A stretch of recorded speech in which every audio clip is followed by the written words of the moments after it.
అవిద్యానామంతస్తిమిరమిహిరద్వీపనగరీ జడానాం చైతన్యస్తవకమకరందశ్రుతిఝరీ దరిద్రాణం చింతామణిగుణనికా జన్మజలధౌ నిమగ్నానాం దంష్ట్రామురరిపువరాహస్య భవతి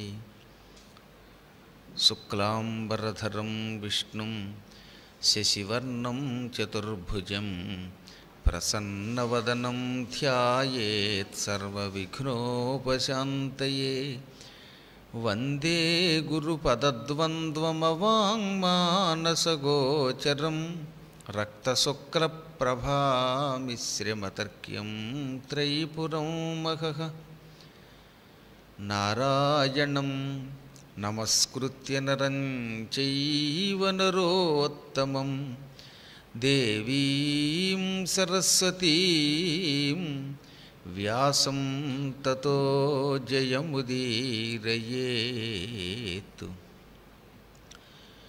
కూజంతం రామ రామేతి మధురం మధురాక్షరం ఆరుహ్య కవితాశాఖాం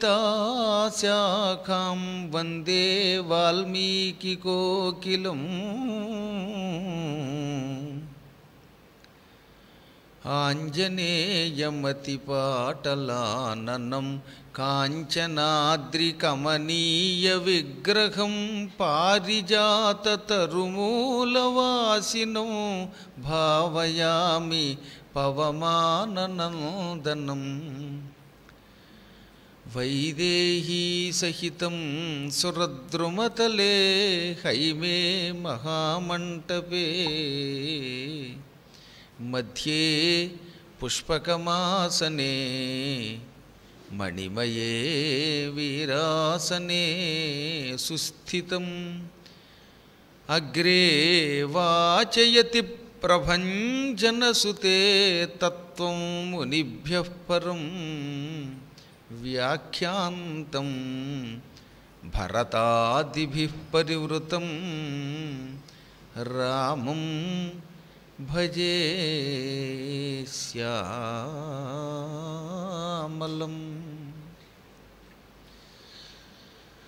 హనుమంతుడు లోకశ్రేయస్సు కోసం వానరుల కష్టం తొలగించడానికి రామాజ్ఞని శిరోధార్యంగా భావించి జాంబవంతుడు ఒక్కసారి ప్రోత్సాహపరచగానే శరీరాన్ని విపరీతంగా పెంచాడు. 100 యోజనాలు ఉన్నటువంటి సముద్రం దాటి లంకానగరానికి వెళ్ళడానికి. యోజనం అన్నదానికి కొన్ని 8 మైళ్ళు చెప్పాయి, కొన్ని 4 మైళ్ళు చెప్పాయి శాస్త్రాలు. ఎందుకంటే ఎప్పటికీ క్రమంగా కాలాన్ని బట్టి మారుతూ ఉంటాయి. తర్వాత ఇంకొకటి కూడా ఏమిటంటే, మనకి శ్రీలంకకి మధ్యలో ఉన్న దూరం త్రేతాయుగం తర్వాత తగ్గింది, మళ్ళీ ఇప్పుడు కొంచెం పెరుగుతోంది. సముద్రం అప్పుడప్పుడు ఏం చేస్తుందంటే దూరం పెంచుతూ ఉంటుంది, మళ్ళీ కలుస్తుంటుంది. చూసాం కదా, ఉదాహరణకి ఇప్పుడు పాండ్యదేశం ఉంది, అక్కడ నుంచి ఇంచుమించుగా మిగతా సముద్రం అంతా వెనక్కి వెళ్ళిపోయి భూమి అయిపోయింది. పరశురాముడు మహేంద్ర పర్వతం దగ్గర కొంత స్థలం అడగడం వల్ల ఎప్పటికప్పుడు భౌగోళిక పరిస్థితులు మారుతూ ఉంటాయి. ఆ విషయాన్ని ఇప్పుడు కూడా చూస్తున్నాం. ఒకప్పుడు భారతదేశం పశ్చిమం వైపు ఉండేదిట, ఇప్పుడు ఇటు తొలగిపోయింది, జరిగిపోయిందని నిన్నో మొన్నో పేపర్లో వేశారు. కోట్ల సంవత్సరాల క్రితం అటునుంచి ఇటు వచ్చిందని. నా చిన్నప్పుడు కూడా చాలామంది అనేవారు చల్లపల్లి ప్రాంతం అంతా సముద్రంలో మునిగి ఉండేది అని. ఇప్పుడు అదంతా సముద్రం వెనక్కి వెళ్ళింది, సముద్రం ఇంకోవైపు పొడుచుకొస్తుందన్నమాట. ఒకవైపు సముద్రం వెనక్కి వెళ్ళిందంటే ఇంకోవైపుకి చొచ్చుకొస్తుంది నీరని అర్థం. అందువల్ల భూమి ప్రతి 1000 సంవత్సరాలకోసారి మారుతూ ఉంటుంది. ఇక్కడున్న నిసర్గ స్థితులు కూడా, ప్రాకృతిక స్థితులు కూడా మారిపోతాయి. అందువల్లే కొన్ని దేశాలు దూరం అయిపోతూ ఉంటాయి, సముద్ర ప్రాంతాలు కొన్ని దగ్గర అవుతూ ఉంటాయి, కొన్ని నాశనం అయిపోతూ ఉంటాయి, కొన్ని పుడుతూ ఉంటాయి. భూమి పైకి తేలుతుంది, పూర్తిగా మునిగిపోతూ ఉంటుంది. కాబట్టి మనకున్న ఈ కాస్త పరిజ్ఞానంతో సముద్రంలో ఎక్కడో లంకాద్వీపం ఆ రోజుల్లో 400 మైళ్ళని రాశారు. ఇప్పుడు అక్కడెంత ఉంది? మహా అయితే 100 మైళ్ళు 150 మైళ్ళల్లోనూ వెళ్ళిపోతున్నాం కదా. అంటే మహేంద్ర పర్వతం నుంచి వెళ్ళిన మార్గం వేరు, ఇప్పుడున్న విమానాలు చెన్నై విమానాశ్రయం నుంచి వెళ్ళే రూటు వేరు, భూమి ఎప్పటికప్పుడు సముద్ర స్థితుల వల్ల పొందే మార్పుల వల్ల కూడా అలా ఉంటూ ఉంటుంది. ఎప్పుడూ భూమిని ఒక రకంగా ఊహించద్దు. ఉదాహరణకి ఇలా అన్నానని కాదు కానీ, ఒక పండితుడు అనుకునే ఒక అజ్ఞానం ఉన్నాడు, మహాభారతం మీద పిహెచ్డీ చేశాడు చాలా కాలం క్రితం. అది మనం ఎవరో, నేను పుట్టలేదు, మనం మిమ్మల్ని ఎందుకు కలుపుకోవడంలేండి. అందువల్ల ఆయన ఏమన్నాడో తెలుసా, భారతదేశ జనాభా ఇంత చేసి 30 కోట్లు లేదు, 25 కోట్లు లేదు, మహాభారత యుద్ధంలో ఇంతమంది జనం ఎక్కడ చచ్చిపోయారు, భారతం అంతా బొంకు అని రాశాడు వాడు. అంటే ఆయన రాసిన నాటికి, ఆయన ఎప్పుడో 1947 ఆ కాలం నాటికి బహుశా భారత జనాభా 25 కోట్లు ఉందన్నమాట. ఇప్పుడు ఆ మనిషి బతుకుంటే ఏమనాలి, ఇప్పుడు భారత జనాభా 120 కోట్లు. అంటే 30 కోట్లో 25 కోట్లో ఉన్న రోజులు దృష్టిలో పెట్టుకుని జనాభా ఇంతే ఉంది భారతదేశానికి. పైగా అప్పటికింకా భారతదేశం విడిపోలేదు, పాకిస్తాన్తో కలిసి ఉన్నది అవిభక్త భారతదేశం. ఇవాళ భారతదేశం 2 అయిపోయింది, 2 కాదు 3 అయిపోయింది. కాబట్టి మనం ఉన్న కాలాన్ని బట్టి మన ఈ తెలివి తక్కువ బుర్రతోటి, ఈ కాస్త పరిజ్ఞానంతో తొందరపడి ఒక స్టేట్మెంట్ ఇవ్వకూడదు. శాస్త్రములు చాలా జాగ్రత్తగా చదివి చెప్పాలి. కొంచెం పిచ్చమాటలు మాట్లాడితే ఇటువంటి శాస్త్రాల విషయంలో రామాయణం అంతా రంకని, భారతం అంతా బొంకని, ఇలాంటి పిచ్చి మాటలు మాట్లాడిన ప్రతి వ్యక్తి సర్వనాశనం అయిపోయాడు. గుర్తుపెట్టుకోండి, మహానుభావులైన గురువుల్ని పురాణాలని మనం విమర్శించడం అంటే చేజేతులారా పతనావస్థని కొని తెచ్చుకోవటమే. నిజానికి రామాయణం రంకంటే వాడికి అర్థం కాల. రంకహ అంటే మూర్ఖుడు అని అర్థం సంస్కృతంలో. మీరు ఎప్పుడైనా దేవి అపరాధ క్షమాపణ స్తోత్రం శంకరాచార్యులు వారు రాసిన చదివారా? నిరాతంకో రంకో విహరతి చరం కోటి కనకై అని రాశాడు. అందులో రంకహ అది తెలుగులో రంకువు అవుతుంది, అనగా మూర్ఖుడు అని అర్థం. రామాయణంలో రావణాసురుడు పరమమూర్ఖుడు, ఎవరి మాట వినకుండా చచ్చిపోయాడు. విభీషణుడి మాట కూడా వినలేదు, భార్య మాట కూడా వినలేదు. మూర్ఖత్వంతో పెద్దల మాట వినకపోతే నశిస్తారు అని చెప్పడానికి రామాయణం అంతా రంకహ అంటే రావణాసురుడిని రంకువు మూర్ఖుడు అని చెప్పారు. అది వీడికి అర్థం కాక రంకంటే వీడనుకున్న వీడి బుద్ధిని దీనికి అంటగట్టాడు, వాడు అలాంటి వాడు గనక. కాబట్టి సరిగ్గా గుర్తుపెట్టుకోకపోతే సంస్కృతం రాకపోయినా, లేకపోతే తనకున్న బుద్ధిని పురాణాలకు అంటగట్టకూడదు. అత్యంత పవిత్రమైన మార్గం అది. అంచేత 100 యోజనాలు ఉన్నది, ఆ 100 యోజనాలు ఆ కాలం అలాగే ఉన్నది. ఆ కాలంలో దాటడానికి కావలసిన శరీరాన్ని విజృంభించి చూచి, ఒక్కసారి తన వాళ్ళకేసి చూసి, ఎప్పటి వరకు ఏమీ ఎరగని ప్రశాంత చిత్తుడిలా కూర్చుని ఉన్న హనుమంతుడు, ఓ జాంబవంత అంగద, మీ అందరికీ చెబుతున్నాను వినండి వానరోత్తములారా, నేను ఈ క్షణంలో భూమండలం అంతా చేత్తో పైకెత్తి సముద్రంలో కలిపేయగలను, సముద్ర జలం అంతా అల్లకల్లోలం చేయగలను, ఈ కొండల్ని గుట్టల్ని పిండి చేయగలను, చెట్లన్నీ విరగ్గొట్టగలను, వనాలు ధ్వంసం చేయగలను, గ్రహ నక్షత్రాలన్నిటినీ కలిపి ముద్ద చేయగలను. ఇది నేను అహంకారంతో అండంలా, ఆత్మబలం ఇలా ఉందని చెబుతున్నాను అన్నాడు మళ్ళీ ఆయన. ఒక్కొక్కప్పుడు మనకి అవతలవాడు తనను తాను పొగుడుకున్నట్టు అనిపిస్తుంది, అది ఆత్మస్థుతి కాదు.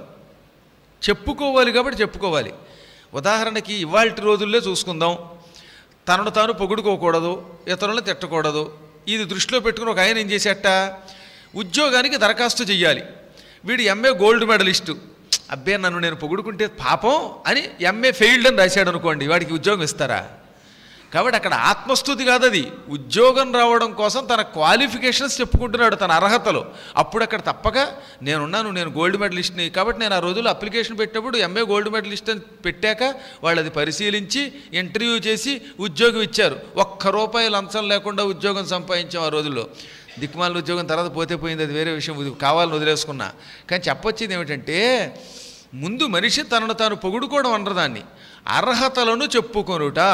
అప్పుడు ఎవడైనా నేను ఎంఏ ఫస్ట్ క్లాస్లో పాస్ అయ్యాను, గోల్డ్ మెడలిస్ట్ని, లేకపోతే నేను పిహెచ్డీ చేశాను, లేకపోతే ఫలానా నెట్ పాస్ అయ్యాను, లేకపోతే బీఎస్సీ పాస్ అయ్యాను, లేకపోతే ఇంకో టెస్ట్ పాస్ అయ్యాను అని చెప్పుకోవాలి.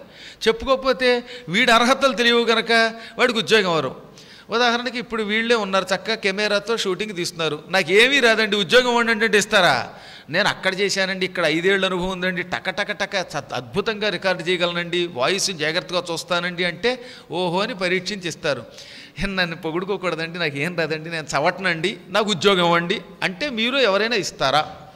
కాబట్టి హనుమంతుడు ఇప్పుడు నేను చవటనని చెప్పుకోకూడదు. నేను లంకా నగరానికి ఎగిరి వెళ్ళగలను, సీతను చూడగలను, నాకు అంత శక్తి ఉందని చెప్పాలి. అందుకే ఈ కొండలతో గుట్టలతో ఉన్న భూమండలం ఎత్తగలను, సముద్రాన్ని అల్లకల్లోలం చేయగలను, వనాలన్నీ ధ్వంసం చేయగలను, నేను ఏదైనా చేయగలను, నా శక్తి అనంతరం. నాతో సమానముగా ఎగరగలిగేవాడు ఒక్క వైనతేయుడు గరుత్మంతుడున్నాడు, మా తండ్రి వాయుదేవుడున్నాడు, మరెవరూ నాతో సాటిరారు, నేను ఈ క్షణంలో వాళ్ళని కూడా మెంచగలను అని చెప్పాడు. ఇంత స్పష్టముగా కిష్కింధాకాండలో 67వ సర్గలో ఆయన చెప్పుకున్నాడు. అప్పుడు విన్నవాళ్ళకు ఉత్సాహం కలిగింది.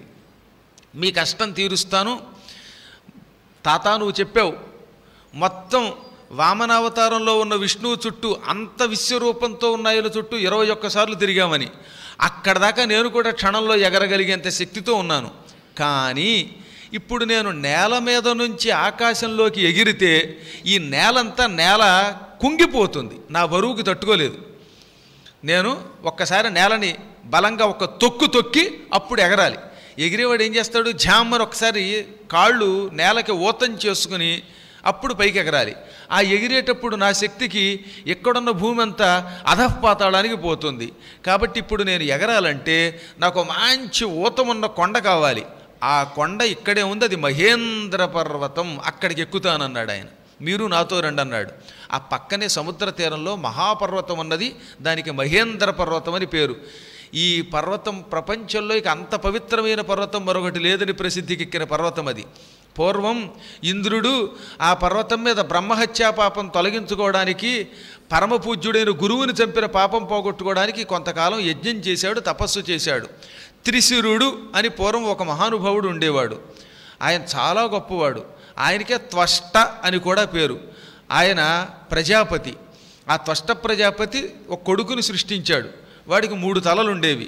ఆ 3 తలల్లో ఒక తలతోటి వేదాలు చదివేవాడు, ఒక తలతో రోజు మద్యపానం చేసేవాడు, అంటే ఈ మద్యం కాదు సోమరసం అని ఒక రసం తాగేవాడు, మరొక నోటితోటి వచ్చిన వాళ్ళందరితో మాట్లాడేవాడు.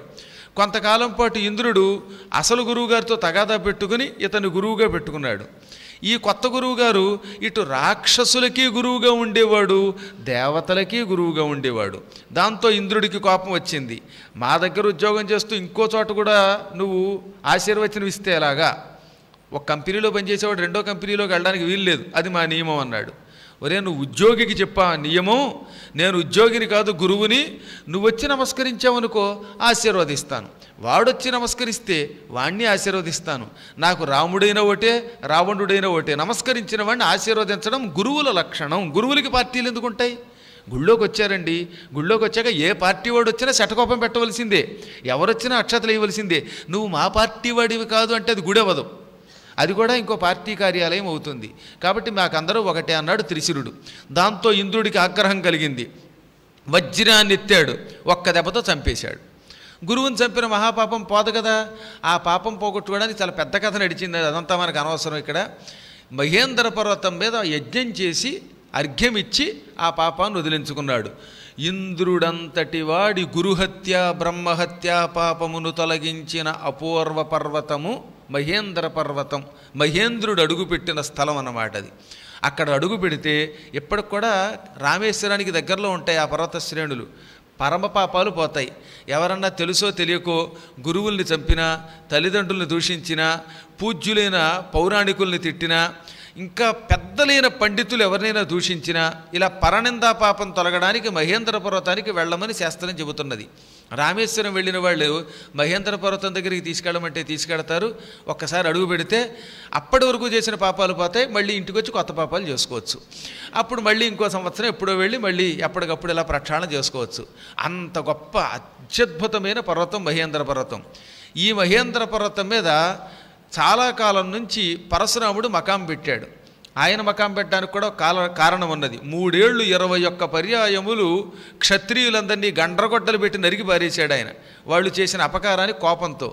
ఎవరన్నా ఒక వ్యక్తి అపకారం చేస్తే మొత్తం అందరినీ చంపారేశాడుగా, దానివల్ల పాపం వచ్చింది. ఈ పాపం పోవడానికి ఆయన సముద్ర స్నానం చేసి మొత్తం ఇంతమంది రాజుల్ని చంపగా వచ్చిన భూమి అంతా కశ్యప ప్రజాపతికి దానం ఇచ్చేశాడు. అప్పుడు కశ్యపుడు అన్నాడు, ఇదిగో నువ్వు నాకు దానం ఇచ్చావుగా, ఇక ఈ రోజు నుంచి పగటిపూట నీ ఇష్టం ఎక్కడైనా తిరుగు ఈ భూమి మీద, రాత్రిపూట నా భూమి మీద ఉండడానికి వెళ్ళలేదు. ఎందుకంటే రాత్రిపూట పరశురాముడికి కోపం ఎక్కువ అయ్యేది. ఆ సమయంలో తెక్కొచ్చి మళ్ళీ ఏం చేస్తాడో, అందుకని నువ్వు పగలు ఈ భూమండలం మీద స్వేచ్ఛగా తిరుగు, రాత్రి సంధ్యా సమయం అవగానే నువ్వు నా భూమి మీద ఉండకూడదన్నాడు. అప్పుడు ఆయన అన్నాడు, ఏమండి రాత్రిపూట భూమి మీద ఉండకూడదు, కానీ ఎక్కడో ఒక చోట ఉండడానికి స్థలం ఇవ్వండి అన్నాడు. అయితే ఈ సముద్ర తీరంలో మహేంద్రం అని ఒక పర్వతం ఉన్నది, ఆ మహేంద్ర పర్వతం మీద మాత్రం రాత్రి నివసించు, అక్కడ ఉన్నవాడికి రాత్రిపూట కోపం తాపం రావు, శాంతం రావాలంటే మహేంద్ర పర్వతం మీదే ఉండాలి, కాబట్టి చీకటి పడగానే నువ్వు ఎక్కడున్నా సరే ఇక్కడికి వచ్చేయి అన్నాడు. అప్పటి నుంచి పరశురాముడు మహాతపస్సు చేసి ఆకాశగమనం అని ఒక శక్తి సంపాదించి ఆ శక్తితోటి వచ్చి మహేంద్ర పర్వతం మీద ఉండేవాడు. మహేంద్రుడి యొక్క పర్వతం మీద ఇప్పటికి కూడా రాత్రిపూట సిద్ధులు వచ్చి నివసిస్తారు. ఆ పర్వతం మీద ఉన్న సిద్ధులు ఎందుకుంటారు రాత్రిపూట అంటే కోపతాపాలు ఉండవు గనక రాత్రిపూట ప్రశాంతంగా గడపడానికి అక్కడికి వచ్చేవారు. వాళ్ళు అదృశ్య రూపాలతో ఉంటారు. పరశురాముడు అక్కడ ఉండాలంటే ఆకాశగమన శక్తి ఉండాలి కదా, అందుకని ఆయన తపశ్శక్తితో మోక్షానికి కావలసిన ఊర్ధ్వలోకాలు సంపాదించాడు, ఆకాశగమనం సంపాదించాడు. రాముడి దగ్గరికి వెళ్ళినప్పుడు రాముడు బాణం ఎక్కుపెట్టాక ఈ బాణం వ్యర్థం కాకూడదు, నీ మీద ప్రయోగిస్తే నువ్వు చచ్చిపోతావు, నువ్వు చావకూడదు, విష్ణుమూర్తి అవతారానివి గనక, కాబట్టి ఈ బాణం దేని మీద ప్రయోగించను, నువ్వు తపశ్శక్తితో సంపాదించిన మోక్షలోకాలు ఊర్ధ్వలోకాల మీద వేసి వాటిని నాశనం చెయ్యనా, లేక నీ ఆకాశగమన శక్తిని నాశనం చెయ్యనా అన్నాడు. అప్పుడు పరశురాముడు ఆకాశగమన శక్తి పోతే నేను బతకలేను, ఎందుకంటే పగలు ఎక్కడ తిరిగినా రాత్రి అయ్యేసరికల్లా నేను మహేంద్ర పర్వతానికి పోవాలి, కాబట్టి నాకు ఆకాశంలో ఎగిరే శక్తి కావాలి, ఆకాశగమన శక్తిని నీ బాణంతో నాశనం చేయకు, ఇంకా నా తపశ్శక్తితో నేను మోక్షాన్ని సంపాదించుకున్నాను, ఆ మోక్షలోకాలని తగలబెట్టేయి, మళ్ళీ తపస్సు చేసి సాధిస్తాను, అవి పోయినా కానీ ఆకాశగమనం నాకు ఉండాలి అన్నాడు. దాంతో రాముడు ఆయన పుణ్యలోకాలని నాశనం చేశాడు. అప్పటి నుంచి మహేంద్ర పర్వతం మీద మళ్ళీ పుణ్యలోకాలు పొందడానికి చిరంజీవి గనక ఎప్పటికి కూడా తపస్సు చేస్తున్నాడు. ప్రతిదినము పరశురాముడు అక్కడున్న దక్షిణ సముద్రంలో స్నానం చేసి అత్యంత భక్తితోటి ఆ రామేశ్వర తీరంలో ఉన్న మహేంద్ర పర్వతం మీద కూర్చుని ఊర్ధ్వలోకాలు పొందడానికి, పుణ్యలోకాలు పొందడానికి నియమంతో నిష్ఠతో తపస్సు చేసుకుంటున్నాడు ఆయన. ఇంతమంది మహానుభావులు అశ్వత్థామ, బలిర్, వ్యాస, హనుమాంశ్చ, విభీషణ, కృప, పరశురామశ్చ సప్తయితే చిరజీవిన, 7 చిరంజీవులు ఉన్నారు. అందులో అశ్వత్థామ మొదటివాడు, బలి, వేదవ్యాసుడు, హనుమంతుడు, కృపాచార్యుడు, పరశురాముడు, ఈ మహానుభావులందరూ చిరజీవులు అన్నమాట. ఇందులో అశ్వత్థామ, బలి, వ్యాసుడు, హనుమంతుడు, కృపాచార్యుడు, పరశురాముడు వీళ్ళందరూ ఆ కొండ మీదే ఉండి తపస్సు చేస్తున్నారు, చాలా కాలం తపస్సు చేశారు. విభీషణుడు ఆఖర్ణ అంటే కలియుగాంతంలో దాని మీదకి వెళ్ళి తపస్సు చేస్తాడు. 7 చిరంజీవులలో ఒక్క విభీషణుడు తప్ప, విభీషణుడు ప్రస్తుతానికి ఇంకా లంకలోనే ఉన్నాడు. ఈయన మాత్రం అదృశ్య రూపంతో లంకా నగరాన్ని ఇంకా పర్యవేష్టిస్తున్నాడు. ఇప్పటికీ కూడా అశోకవనం ఉన్న ప్రాంగణంలో అదృశ్య రూపంలో విభీషణుడు ఉండి సీతాదేవిని ఎన్నో రకాల హింసలకి గురి చేసిన ఈ వనాన్ని నేను జాగ్రత్తగా కాపాడి రోజు ఇక్కడ సీతాదేవి విగ్రహాన్ని పెట్టి పూజిస్తాను అంటాడు యుగాంతం వరకు. ఇక యుగాంతం అయ్యే ముందు మాత్రం ఈయన కూడా మహేంద్ర పర్వతం మీదకి వచ్చి అక్కడే తపస్సు చేస్తాడు. అనేక మంది మహానుభావులు, ఎంతోమంది పుణ్యాత్ములు నిరంతరం నివసించిన దివ్యస్థలం మహేంద్ర పర్వతం. అటువంటి మహేంద్ర పర్వతం అయితేనే నా బరువుని అంతో ఎంతో తట్టుకుని నేను ఆకాశంలోకి ఎగిరేటప్పుడు పూర్తిగా కుంగిపోకుండా ఉంటుంది. ఈ కొండ మీద కడుగు పెట్టిన వాడికి ఏమనుకుంటే అది సాధించడానికి కావలసిన శక్తి వస్తుందని కూడా ఇంద్రుడు వరం ఇచ్చాడు. ఎవరైనా యాత్రలలో విజయం పొందాలన్నా, లేక ఏదైనా కష్టం వస్తే కష్టం నుంచి బయటపడాలనుకున్నా, ఒక కార్యం మొదలుపెట్టి ఆ కార్యంలో విజయం పొందాలనుకున్నా పూర్వకాలంలో మహేంద్ర పర్వతానికి వెళ్ళేవారన్నమాట.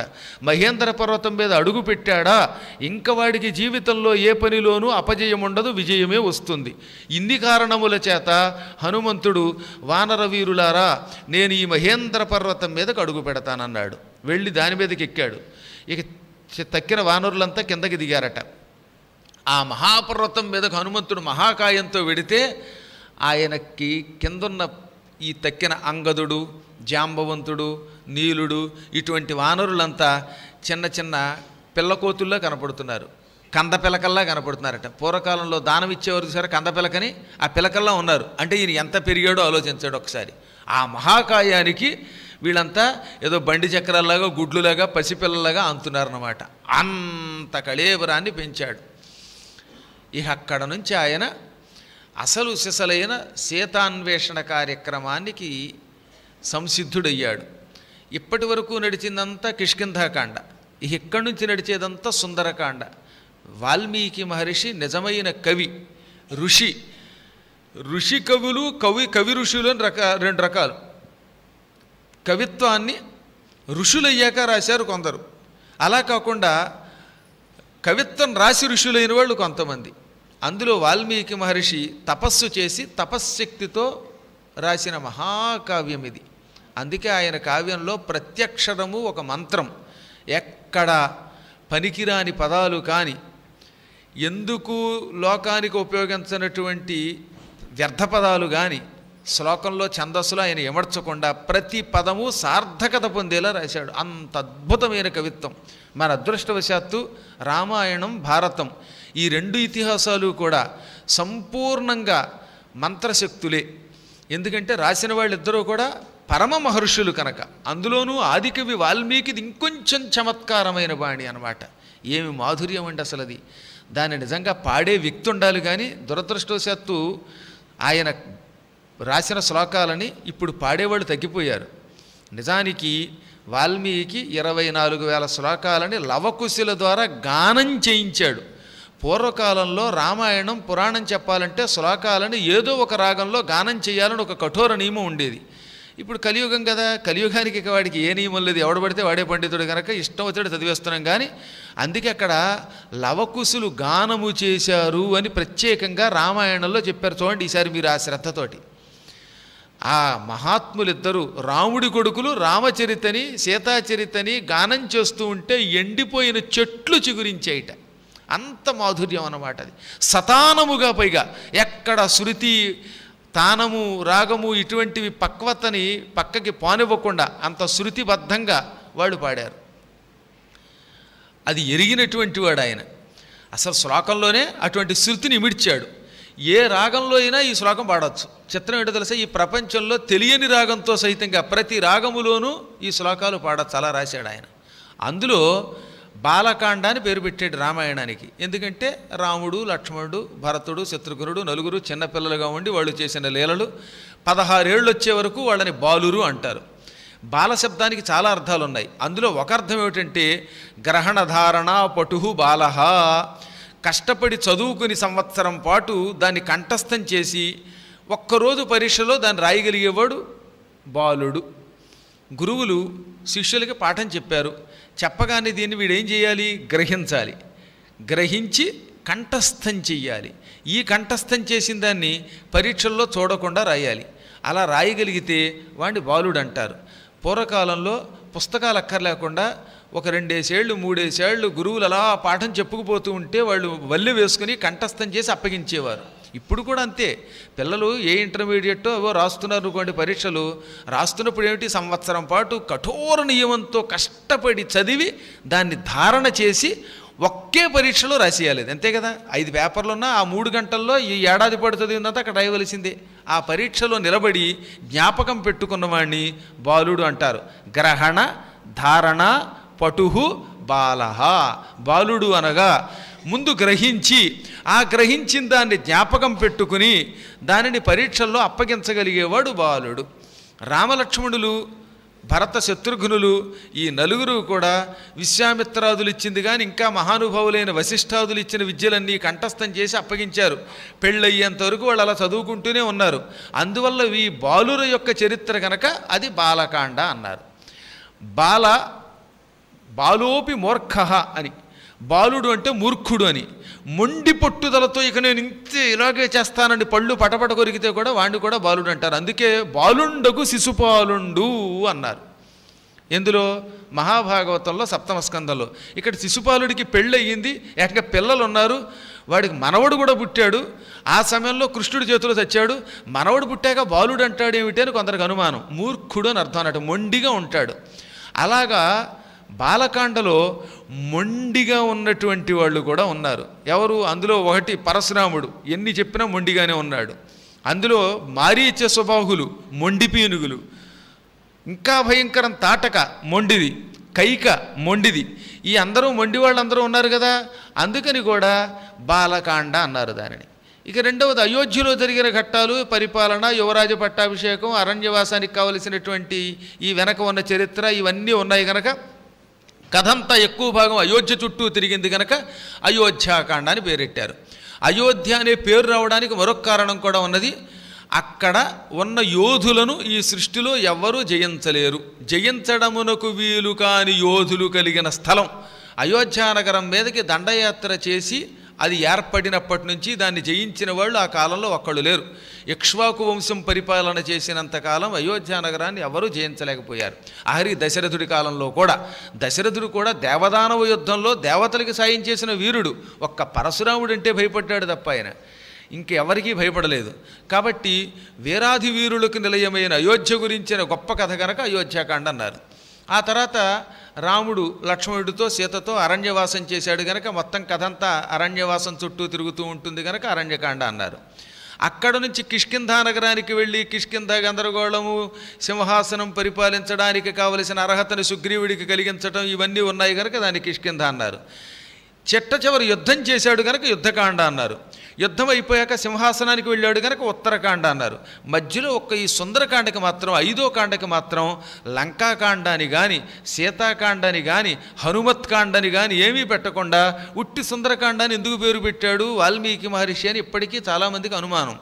నిజానికి ఈ కాండకి ఆయన సముచితమైన నిర్ణయం తీసుకుని ఆ పేరు పెట్టాడు. సుతరాం ఆద్రియత ఇతి సుందరః అంటే మిక్కిలి సంతోషపెట్టునది అని అర్థం. సుందర శబ్దానికి అర్థం ఏమిటంటే చాలా సంతోషపెట్టినది. ఒక వ్యక్తిని సుందరుడని ఎందుకు అంటున్నాం అంటే అతన్ని చూడగానే మనకి చాలా ఆనందం కలుగుతోంది. ఆ మనిషిని ఇంకా ఇంకా చూడాలనిపిస్తోంది. వాడి రూపం మనల్ని ఆకర్షించింది. లేదా ఒక స్త్రీని సుందరి అంటున్నాం అనగా ఆ రూపం ఆకర్షించింది. కేవలం రూపమే కాకుండా కొంతమంది అందంగా లేకపోయినా వారు మాట్లాడుతూ ఉంటే ఇంకా ఇంకా వినాలి అనిపిస్తోంది. అంటే ఇతని వాక్కు ఆకర్షించింది. అది సుందర వాక్కు. ఎవరి వల్ల మనకు ఆకర్షణ ఉందో వాడల్లా సుందరుడే. ఎవరి వల్ల మనకు ఆకర్షణ కలుగుతోందో ఆ స్త్రీ అల్లా సుందరి. ఈ మొత్తం సుందరకాండలో ప్రతి అణువణువు ఆకర్షణే. హనుమంతుడు సుందరే సుందరః కపిః, అందగాళ్లలో కల్లా అందగాడైన వానరుడు. ఆయన రూపం అంత ఆకర్షిస్తుంది. అందుకే ఆ మహానుభావుణ్ణి చూడగానే అందరూ సుందరః సుందరః అన్నారు. ఇతడు మిక్కిలి సంతోషపెడతాడన్నారు. నిజం చెప్పండి, జాంబవంతుణ్ణి ఆనందపెట్టాడు, అంగదుణ్ణి ఆనందపెట్టాడు, వానరులందరినీ ఆనందపెట్టాడు, సీతాన్వేషణ చేశాడు, అక్కడ సీతని ఆనందపెట్టాడు. సీతాన్వేషణ అయిన తర్వాత ఈ వార్త పట్టుకొచ్చి మళ్ళీ తన వానరుల్ని ఆనందపెట్టాడు. ఈ వార్త పట్టుకెళ్ళి రాముణ్ణి లక్ష్మణుణ్ణి సుగ్రీవుణ్ణి ఆనందపెట్టాడు. తద్వారా భరత శత్రుఘ్నాదులు ఎక్కడో ఉన్న అయోధ్యావాసులకు ఆనందం కలిగించాడు. అసలు ఈ కథలో ఈ వార్త వింటుంటే మనకి ఆనందం కలుగుతోంది. ఇన్ని రకములైన ఆనందములను కలిగించి ఆ మహానుభావుడు సుందరుడు అయ్యాడు. అంటే ఒక సుందరుడు హనుమంతుడయ్యాడు. సుందరే సుందరీ కథ. అందమైన కథల్లో కల్లా సుందరకాండ కథ ఎంత గొప్పది. ఎన్ని యుగములుగా ఎంతమంది చెబుతున్నారు. ఎంతమంది చెప్పినా ఎవరి వాణి వారిదే. ఎవరు చెప్పినా మళ్ళీ వినాలని అనిపిస్తుంది. ఒక్కొక్కప్పుడు తెలిసినా మళ్ళీ కొత్తగా తెలియనట్లే అనిపిస్తుంది. అసలు ఇన్నిసార్లు చదివినా అయ్యో మళ్ళీ ఇది ఇందా అండి అనిపిస్తోందా లేదా మీకు? రామాయణం ఇన్నిసార్లు విన్నారు, కానీ పల్లకీలో లక్ష్మణుడు సుగ్రీవుడు ఎక్కి వెళ్ళాడనే విషయం, కిష్కింధ నుంచి ఋష్యమోకానికి వెళ్ళారనే విషయం మళ్ళీ చెబితే ఆశ్చర్యం కలిగిందా లేదా మీ అందరికీ? అలా ఎప్పటికప్పుడు సుందరకాండ అనుక్షణం పారాయణ చేసినా మళ్ళీ ఎప్పుడు కొత్త అర్థం గోచరిస్తుంది. కొత్తగానే ఉంటుంది కథ. మళ్ళీ వినేవాడికి ఆనందమే ఇస్తుంది. కాబట్టి కథల్లో కల్లా గొప్ప కథ సుందర కథ, సుందరకాండ కథ. ఇంకా సీతాదేవి సుందరే సుందరీ సీత. అందమైన స్త్రీలలో సీతాదేవిని మించిన సౌందర్యం మరొకరికి లేదు. కేవలం శరీర సౌందర్యమే కాదు, మానసిక సౌందర్యం చాలా గొప్పదా తల్లిది. ఏమి అనన్య సామాన్యమైన సౌందర్యం ఉండేవాడిది. ఆ తల్లిని చూస్తేనే ఆహ్లాదం.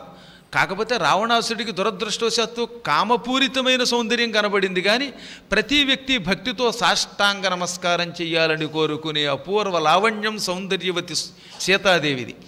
కోమలమైన హృదయం సీతాదేవిది, శత్రువులని కూడా క్షమించేంత కారుణ్యవతి సీతది. అందువల్ల సౌందర్యం అన్నారు.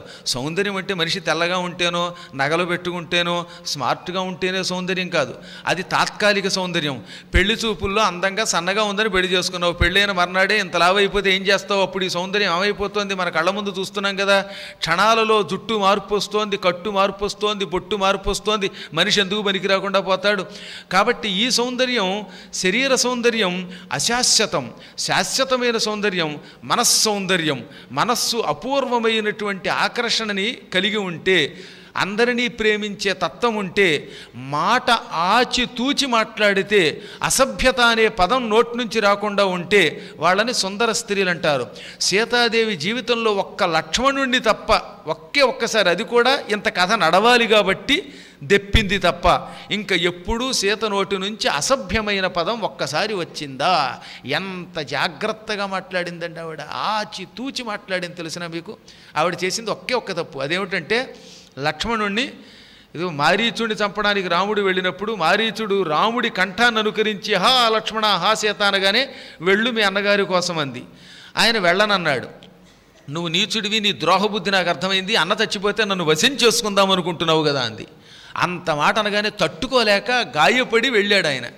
అలా ఒక్కసారి ఆవిడ జీవితంలో ఒక కటువైన పలుకు పలికింది. ఆ పలుకు కూడా పలకకపోతే రావణుడు అపహరించడు, అసలు రామాయణం జరగదు, దుష్ట సంహారం జరగదు. అందుకన్నది తప్ప ఆవిడికి ఎప్పుడూ ఎవరి మీద ద్వేషం లేదు. రాక్షస స్త్రీలను కూడా క్షమించిన పరమపూజ్యురాలు అవ్యాజ కరుణామూర్తి సీత. అంటే ప్రణిపాత ప్రసన్నాహి మైథిలీ జనకాత్మజ. ఒక్కసారి ఎవరైనా ఒక్క నమస్కారం చేస్తే ఆ మాత్రానికే సంతోషపడిపోతుంది. రాముడి కంటే సీతాదేవి దగ్గర కరుణ ఎక్కువ అన్నారు. రాముడికి లక్షణం ఏమిటి అంటే, ఎవరైనా వచ్చి నేను నీ వాడిని దాసోహం అనాల్సిందే. సకృదేవ ప్రపన్నాయ తవాస్మీతి చ యాచతే అభయం సర్వభూతేభ్యో దదామ్యే తద్వ్రతం మమ.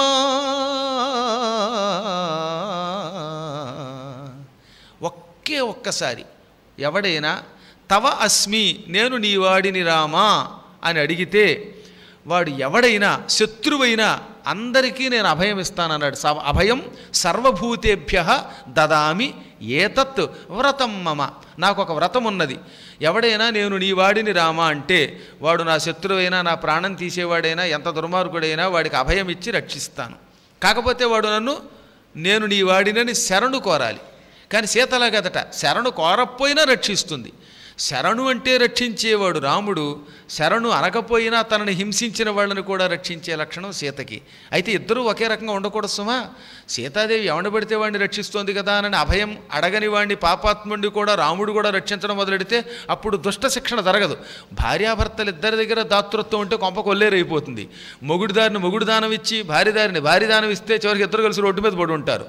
కాబట్టి ఒక్కొక్కప్పుడు భార్య గట్టిగా ఉండాలి, మొండిగా. అప్పుడు భర్త దానం చేసినా పర్వాలేదు. భర్త దానం చేస్తున్నప్పుడు భార్య, భార్య దానం చేస్తున్నప్పుడు భర్త ఒకళ్ళొకళ్ళు కొంచెం వెనక్కి దిగపోతే, అంటే మరీ ఎక్కువైపోతే, అసలు దానాలు అనేది నేను చాలా కాలం అయిందిలాంటి చూసి ఈ మధ్యకాలంలో. అందువల్ల కలియుగంలో పెద్దగా ఈ విషయం చెప్పక్కర్లేదు. కానీ పూర్వకాలంలో అలా వెర్రిగా ఈ కుటుంబాలు దానం చేసేసేవారు. నోటి దగ్గర ముద్ద కూడా దానం చేసేవారు, కట్టుకున్న ఇల్లు కూడా ఇచ్చేసేవారు.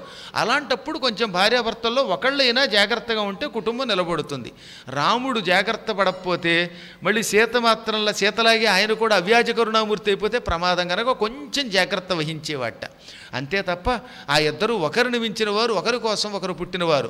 అటువంటి కరుణాస్వరూపముతో కూడిన మనస్సు కలిగిన, ప్రేమ చిత్తం కలిగినటువంటి అమ్మవారి కంటే సుందరి ఈ చరాచర జగత్తులో లేదు గనక ఆవిడ పేరు మీద కూడా సుందరకాండ అన్నారు. ఇంకా లంకానగరం బంగారపు భవనాలతో, అపూర్వమైన దివ్య వనములతో, మంచి సెలయేళ్లతో ఎంత అందంగా ఉంటుందండి. ఇప్పుడు కూడా అందంగా ఉంది. ఈ మధ్యనే ఒక సంవత్సరం క్రితం మేము వెళ్ళాం, 2013లో అనుకుంటాను, బహుశా 14లో వెళ్ళాము, గుర్తులేదు. కానీ మొత్తం మీద లంకా నగరానికి 2 సార్లు తీసుకెళ్ళాను నేను, శ్రీలంకకి. అసలు అశోకవనం ఉన్న చోట చల్లగా, ఎంత చల్లని వాతావరణమో తెలుసా. శ్రీలంకలో ఒక 12 మైళ్ళ ఏరియా ఉంటుంది. అశోకవనం నుంచి రావణ అంతఃపురం వరకు ఉన్న మార్గం. అక్కడ మాత్రం భయంకరమైన ఊటీలో ఉన్నంత చల్లగా ఉంటుందన్నమాట. ఎప్పుడు చల్లగానే ఉంటుంది. పరమ దుర్మార్గుడు రావణాసురుడు అశోకవనంలో సీతను ఎందుకు పెట్టాడంటే ఈ చల్లదనానికి తట్టుకోలేక రావణ అంతఃపురానికి పట్టుకుపో అని కాళ్ళ మీద పడుతుంది సీత అని అక్కడ పెట్టాడు. ఆవిడ ఎంతకంటే మొండి పరమపతివ్రత, ఆ చల్లదనాన్నైనా భరించింది కానీ ఎట్టి పరిస్థితుల్లో వాడు అంతఃపురానికి వెళ్ళలా. ఇప్పటికీ ఆ అశోకవనంలో ఒకే చెట్టు ఒకటి మిగిలింది. అక్కడ సన్నని సెలయేరు చల్లని నీరు ప్రవహిస్తూ ఉంటుంది. అక్కడ ఆంజనేయుడికి గుడి కట్టారు. సీతను చూచిన స్థలంలో అనమాట చిన్న ఆంజనేయుడికి గుడి కట్టారు. మీకు పెద్ద ఖర్చు అవుదండి, మ్యాక్సిమం ఒక 20,000 అంతా అవుతుంది. అందరం కలిసి ఒకసారి శ్రీలంక వెళ్ళొచ్చేద్దాం. ఈ 40 రోజులు అయ్యాక ఏ సెప్టెంబర్లోనో మీకు మంచి డేట్ చెబుతాను. నా ఫోన్ నెంబర్ శిష్యుడి దగ్గర తీసుకోండి. ఓ 40 మంది వెళ్ళామంటే హాయిగా వెళ్ళొచ్చు. 40 మంది 50 మంది నిజంగా చెప్తాను. మళ్ళీ ఇంకోసారి చూడాలనిపిస్తుంది అనమాట నాకు కూడా. ఆ రోజులు గుర్తుకొచ్చి ఎంత బాగుంటుందో చూసి తీరవలసిన స్థలాల్లో మనకి అదృష్టవశాత్తు శ్రీలంక ఇప్పటికీ ఆంజనేయుడి గుళ్ళతో రాముడి గుడితో హనుమంతుడు మొట్టమొదట అడుగుపెట్టిన స్థలం త్రికోట పర్వతం. ఆ త్రికోట పర్వతం మీద పెద్ద ఆంజనేయుడి గుడిని చిన్మయ మిషన్ వాళ్ళు నడుపుతున్నారు. దాన్ని చాలా బాగుంటుంది ఆ గుడి శ్రీలంకలో. అలాగే అశోకవనం సముద్ర స్నానం చేసిన స్థలం. రావణాసురుడి తల్లి కైకసి ఆత్మలింగం తెమ్మని కొడుకుని పంపేటప్పుడు రోజు సముద్ర తీరంలో ఒక చోట ఒక ఇసుకతో చేసిన లింగాన్ని పూజించేది. రావణుని తల్లి కైకసి శివలింగాన్ని రోజు పూజించినంతకాలం రావణాసురుడికి గండం రాదు. ఎప్పుడైనా అతడు పూజిస్తున్న ఇసుకలింగం సముద్రంలో కొట్టుకుపోతే వాడికి మరణం వస్తుందని దేవతలు చెప్పారు. అందుకని కైకసి రోజు సముద్ర తీరంలో ఇసుకతో చేసిన లింగాన్ని పూజించేది. ఆ లింగాన్ని పూజిస్తూ ఉండగా ఒక రోజున ఇంద్రుడును సముద్రుడు ఈ రావణ వధ కోసం పెద్ద కెరటాలు రేకెత్తించి ఈ లింగం కొట్టుకుపోయేలా చేశారు. దాంతో కైకసి ఏడుస్తూ ఇంటికి వచ్చింది. అప్పుడు రావణుడికి ఆగ్రహం కలిగి ఇసుకలింగం పోతే పోయిందమ్మా, నేను ఆత్మలింగం సాధిస్తానని బయలుదేరాడు. అదిగో ఆ ఇసుకలింగం కొట్టుకుపోయిన స్థలం దగ్గర లంకాయాం శాంకరీదేవి అనే పేరుతో అమ్మవారి శక్తిపీఠం ఉన్నది. ఆ పైన కొండ మీద నుంచి కిందకి అగాధం కనబడుతూ ఉంటుంది సముద్రం. అంత అగాధం నుంచి ఇంత పైకి 2 కిలోమీటర్ల పైకి వచ్చి సముద్రుడు లింగాన్ని కొట్టిపోయేలా చేశాడంటే ఎంత ఎత్తుందో ఆలోచించండి. అది చూసి తీరాలి అలాంటివన్నీ కూడా. ఇలాంటి దివ్య దృశ్యాలన్నీ అక్కడ చాలా ఉన్నాయి. అలాగే లంకానగరానికి హనుమంతుడు సంజీవన పర్వతం తెచ్చిన స్థలం అది చాలా అద్భుతమైన స్థలమే. రావణుడు చచ్చిపోయిన ప్రాంతం ఒక గుహలో ఎప్పటికీ శవం ఉందని నమ్ముతారు. అక్కడ మాత్రం కట్టుదిట్టమైన కాపలాతో ఎవరిని వెళ్ళనివ్వరు, వెడితే ప్రమాదమని. వాడు మళ్ళీ కలియుగం చివరిలో బతుకుతాడని వాళ్ళకు నమ్మకం అన్నమాట. అనగా వాడు బతుకుతాడనేది వెర్రి. కానీ రాముడు ఒక వరం ఇచ్చినట్టుగా కథ ఉంది రామాయణంలో లేకపోయినా. మండోదరి నీ భర్త శవం చివరిదాకా కష్టం అలా కాలుతూ ఉంటుంది కలియుగాంతం వరకు. అప్పటిదాకా నువ్వు పతివ్రత కిందే లెక్క, నువ్వు వైధవ్యం పొందనట్టే. భర్త శవం కాలుతున్నంత వరకు కూడా శవం బూడిదయ్యేదాకా భార్యకు వైధవ్యం లేనట్టు శాస్త్రం. అందుకని రాముడు వరం ఇచ్చినట్టుగా కొన్ని అనూచానమైన కథలున్నాయి. అందుకే ఆ శవం అక్కడే ఉంది, ఇప్పటికి కూడా లోపల ఉందని వాళ్ళు నమ్ముతారన్నమాట. ఇలాంటి ఎన్ని దృశ్యాలు ఉన్నాయి. తర్వాత మరొక అదృష్టం ఏంటంటే పూర్వం కాంబోజ దేశము అనేవాళ్ళం. దాన్ని ఇప్పుడు కంబోడియా కంపూచియా అంటున్నాం. 10,000 ఎకరాల్లో శ్రీ మహావిష్ణువు యొక్క అపూర్వ ఆలయం ఉంది. అక్కడికి వెళ్ళి చూసి తీరాలన్నమాట. అది టూరిస్ట్ ప్లేస్ కనుక దాన్ని నాశనం చేయకుండా తురకాళ్ళు పచ్చి తురకాళ్ళైనా దాని మీదే బతుకుతున్నారు. ఆ గుడి చూడడానికి వెళ్ళే జనాల వల్ల వచ్చే డబ్బు వల్ల. అందుకని ఆ గుళ్ళు అట్టే పెట్టారు. ధూపదీపాలు పూజలు ఉండవు, కానీ అందరం దర్శించుకుని దండం పెట్టుకు రావచ్చు. ఏనాటివండి, ఎప్పుడో సుదర్శనుడని ఒక రాజుగారు 5,000 సంవత్సరాల క్రితం కట్టాడు. ఆ ఆలయం శిథిలమైపోయింది. ఆ సుదర్శనుడు అనేవాడు అర్జునుడి చేతిలో చచ్చిపోయాడు మహాభారత యుద్ధంలో. ఆ తర్వాత ఆలయాన్ని మళ్ళీ 2,500 సంవత్సరాల క్రితం పునర్నిర్మించారు. 2,500 ఏళ్ల క్రితం పునర్నిర్మించిన ఆ బ్రహ్మ విష్ణు శివుల యొక్క త్రిమూర్తుల యొక్క ఆలయం, ప్రధానంగా విష్ణుమూర్తి ఆలయం పెద్ద సరోవరంతో ఉంటుంది, బ్రహ్మకొండంతో. ఆలయం కూడా కాంబోడియాలో ఉంది. ఇటువంటివి నాబోటి వాడితో వెడితే మీకు ఒకసారి చూపించినట్టు ఉంటుంది. ముందు మీకు శ్రీలంక మాత్రం సెప్టెంబర్లో మీరంతా ఎక్కువ మంది సిద్ధపడితే తప్పక మా శిష్యుడి ద్వారా ఆర్గనైజేషన్ చేయించి తీసుకెడతాను అన్నమాట. ఎందుకు చెప్తున్నాను, ఆ ప్రాంతమంతా లంకంతా సెలయేళ్లతో మంచి చల్లని వాతావరణంతో, మంచి కొండలతో, ఏలకల తీగలతో, సుగంధ వృక్షాలతో, ఏడాకుల అరటి చెట్లతో, ఇటువంటి వాటితో లంకానగరం అపూర్వంగా సుందరంగా ఉండేది. పైగా పూర్తిగా బంగారపు మేడలు. అపి స్వర్ణమయీ లంక అంటే పూర్తిగా స్వర్ణమయం లంక. కుబేరుడి లంకను లాక్కుని దేవలోకాల నుంచి కూడా తెచ్చిన బంగారంతో తాపడాలు చేసేసి బాగా ఐశ్వర్యంతో నింపేశాడు వాడు. ప్రపంచంలో ఉన్న విలువైన వస్తువులన్నీ లంకలోనే ఉండేవి. తర్వాత బ్రిటిష్ వాళ్ళు పరిపాలించినప్పుడు లంకను దోచేసి వాళ్ళు పట్టుకుపోయారు. మన మయూర సింహాసనం, మన కోహినూరు వజ్రం అన్నీ ఇప్పుడు బ్రిటిష్ వాళ్ళు పట్టుకుపోయారు. ఇంకా వాళ్ళని మనం గౌరవిస్తున్నాం. అసలు భారతదేశాన్ని సర్వనాశనం చేసిన వాళ్ళు ఎవరైనా ఉన్నారంటే ముందు తురకాళ్ళు. ఆ తర్వాత ఈ భయంకరమైన బ్రిటిష్ జాతి వచ్చి ఈ భూమి మీద పడి అంత దోస్తే కూడా మనం ఇలా ఉన్నామంటే మన సంపద ఎంత గొప్పదో ఆలోచించండి. ఇన్ని యుగాలుగా వాళ్ళు దోచారు. దోచగా మిగిలిన దాంతో మనం ఈ మాత్రం సుఖంగా ఉండగలుగుతున్నాం అంటే మన సంపదని ఎంత సంపదగా ఆ రోజుల్లో మనం ఊహించవచ్చు. అంత విశాలమైన సువిశాలమైన బంగారపు భవనాలతో కూడిన దేశం స్వర్ణ భారతదేశం. ఏం చేస్తాం, అయినా పర్వాలేదు. మనకి భగవంతుడు ఒక వరం ఇచ్చాడు. భవిష్య పురాణంలో చెప్పినట్టుగా కలియుగంలో 5000 సంవత్సరాల తర్వాత విష్ణుమూర్తి అంశ కలిగినటువంటి ఒక ఇంద్ర శబ్దం కలిగిన వాడు పరిపాలిస్తాడు అని ఉంది. ఇప్పుడు నిజంగానే మనకి అలాంటి నరేంద్రుడు పరిపాలిస్తున్నాడు. పర్వాలేదు, భగవంతుడు అనుగ్రహం అది. నేను చెబుతున్నవేవి భవిష్య పురాణాల్లో నాడీ శాస్త్రంలో చదివి నువ్వు చెబుతున్నాను. నా సొంత పెత్తనంతో మాత్రం ఏది చెప్పడంలో ఏం చెప్పినా నేను ఆధారంగా చెబుతున్న మాటలు అన్నమాట. ఆ లంక స్వర్ణమయీ లంక పరమసుందరం గనక కూడా సుందరకాండ అని పేరు పెట్టాడు. ఎంతెందుకు, ఇందులో ఉండే అణువణువు సుందరమే. అది మనం వినబోతున్నాం. తినబోతూ రుచెందుకు, వినబోతూ అందులో ఉన్న విశేషాలు ప్రత్యేకంగా వర్ణించుకోవడం ఎందుకని శాస్త్రం అన్నమాట. అందువల్ల దీనికి సుందరకాండ అని. తర్వాత దృంగ్ ఆదరే అని అర్థం. అంటే దృంగనే ఒకనొక ధాతువుకి ఆదరించుట, ఆహ్లాద పెట్టుట. అందులోంచి పుట్టిందే సుందరం, అందులోంచి పుట్టిందే దూత. హనుమంతుడు రామదూతగా వెళ్ళాడు. దూతోహం దాసోహం 2 పదాలు చెప్పుకున్నాడు ఆయన. ఎక్కువగా దాసోహం కోసలేంద్రస్య అన్నాడు. దూత అంటే ఎవడు అనగా రాజుగారి యొక్క వార్తని పట్టుకెళ్ళి శత్రువు దగ్గర చెప్పి సంధి చేయడానికి ముందు ప్రయత్నించాలి. సందేశహరో దోతః, సందేశమును పట్టుకెళ్ళువాడు. సందేశాన్ని పట్టుకెళ్ళాక వాడు వినడనుకుందాం అవతలవాడు. అప్పుడు నచ్చ చెప్పాలి. నచ్చ చెప్పినా వినకుండా ఈ దూతను చంపాలని ప్రయత్నిస్తే విజృంభించి అవసరమైతే వాడిని చంపి శత్రువుని పీడించి వెనక్కి తిరిగి రాగలిగిన వాడయ్యి ఉండాలి. ఓ దూతని పంపాం, ఈ దూతని వాడు అవతలవాడు చావుగట్టి జైల్లో పెడితే ఇంక వాడు దూత ఎందుకు అవుతాడు? వాడు భూతం అవుతాడు చచ్చి. కాబట్టి దూత అనగా శత్రువుని తాపనం చేసి బాగా తన్ని అవసరమైతే అప్పుడు వెనక్కి తిరిగి రాగలిగితేనే దూత. అటువంటి దూత కథ సుందరకాండ అని అర్థం. అనగా ఇప్పుడు మనకి తెలుస్తుందిగా, హనుమంతుడు వెళ్ళాడు, నచ్చ చెప్పాడు రావణునికి, వాడు వినలేదు, చంపేద్దాం అనుకున్నాడు. పక్కన విభీషణుడు వద్దంటే తోక అంటించారు. తోక అంటిస్తే ఆయన ఏమైనా నివ్వెరబోయాడా? వాళ్ళనే అంటించాడు. బాగా చంపవలసిన వాళ్ళని చంపాడు, చితక్కొట్టి పారేశాడు. ఆఖరణ విజృంభించి వచ్చేశాడు. అలా అవసరమైతే తప్పించుకురాగలిగే నైపుణ్యం పరాక్రమం ఉన్న దూత ఉన్న కాండ సుందరకాండ అని. ఇన్ని విశేషములతో దీనికి సుందరకాండ అని వాల్మీకి మహర్షి ఒక నామకరణం చేశాడు. పైగా ఇందులో ఉన్న ఇంకా విశేషాలు చూద్దాం. అసలు రామాయణానికే రామస్య అయనం రామాయణం అంటే రాముని యొక్క చరిత్ర. అయనము అంటే నడక, ప్రవర్తన, చరిత్ర.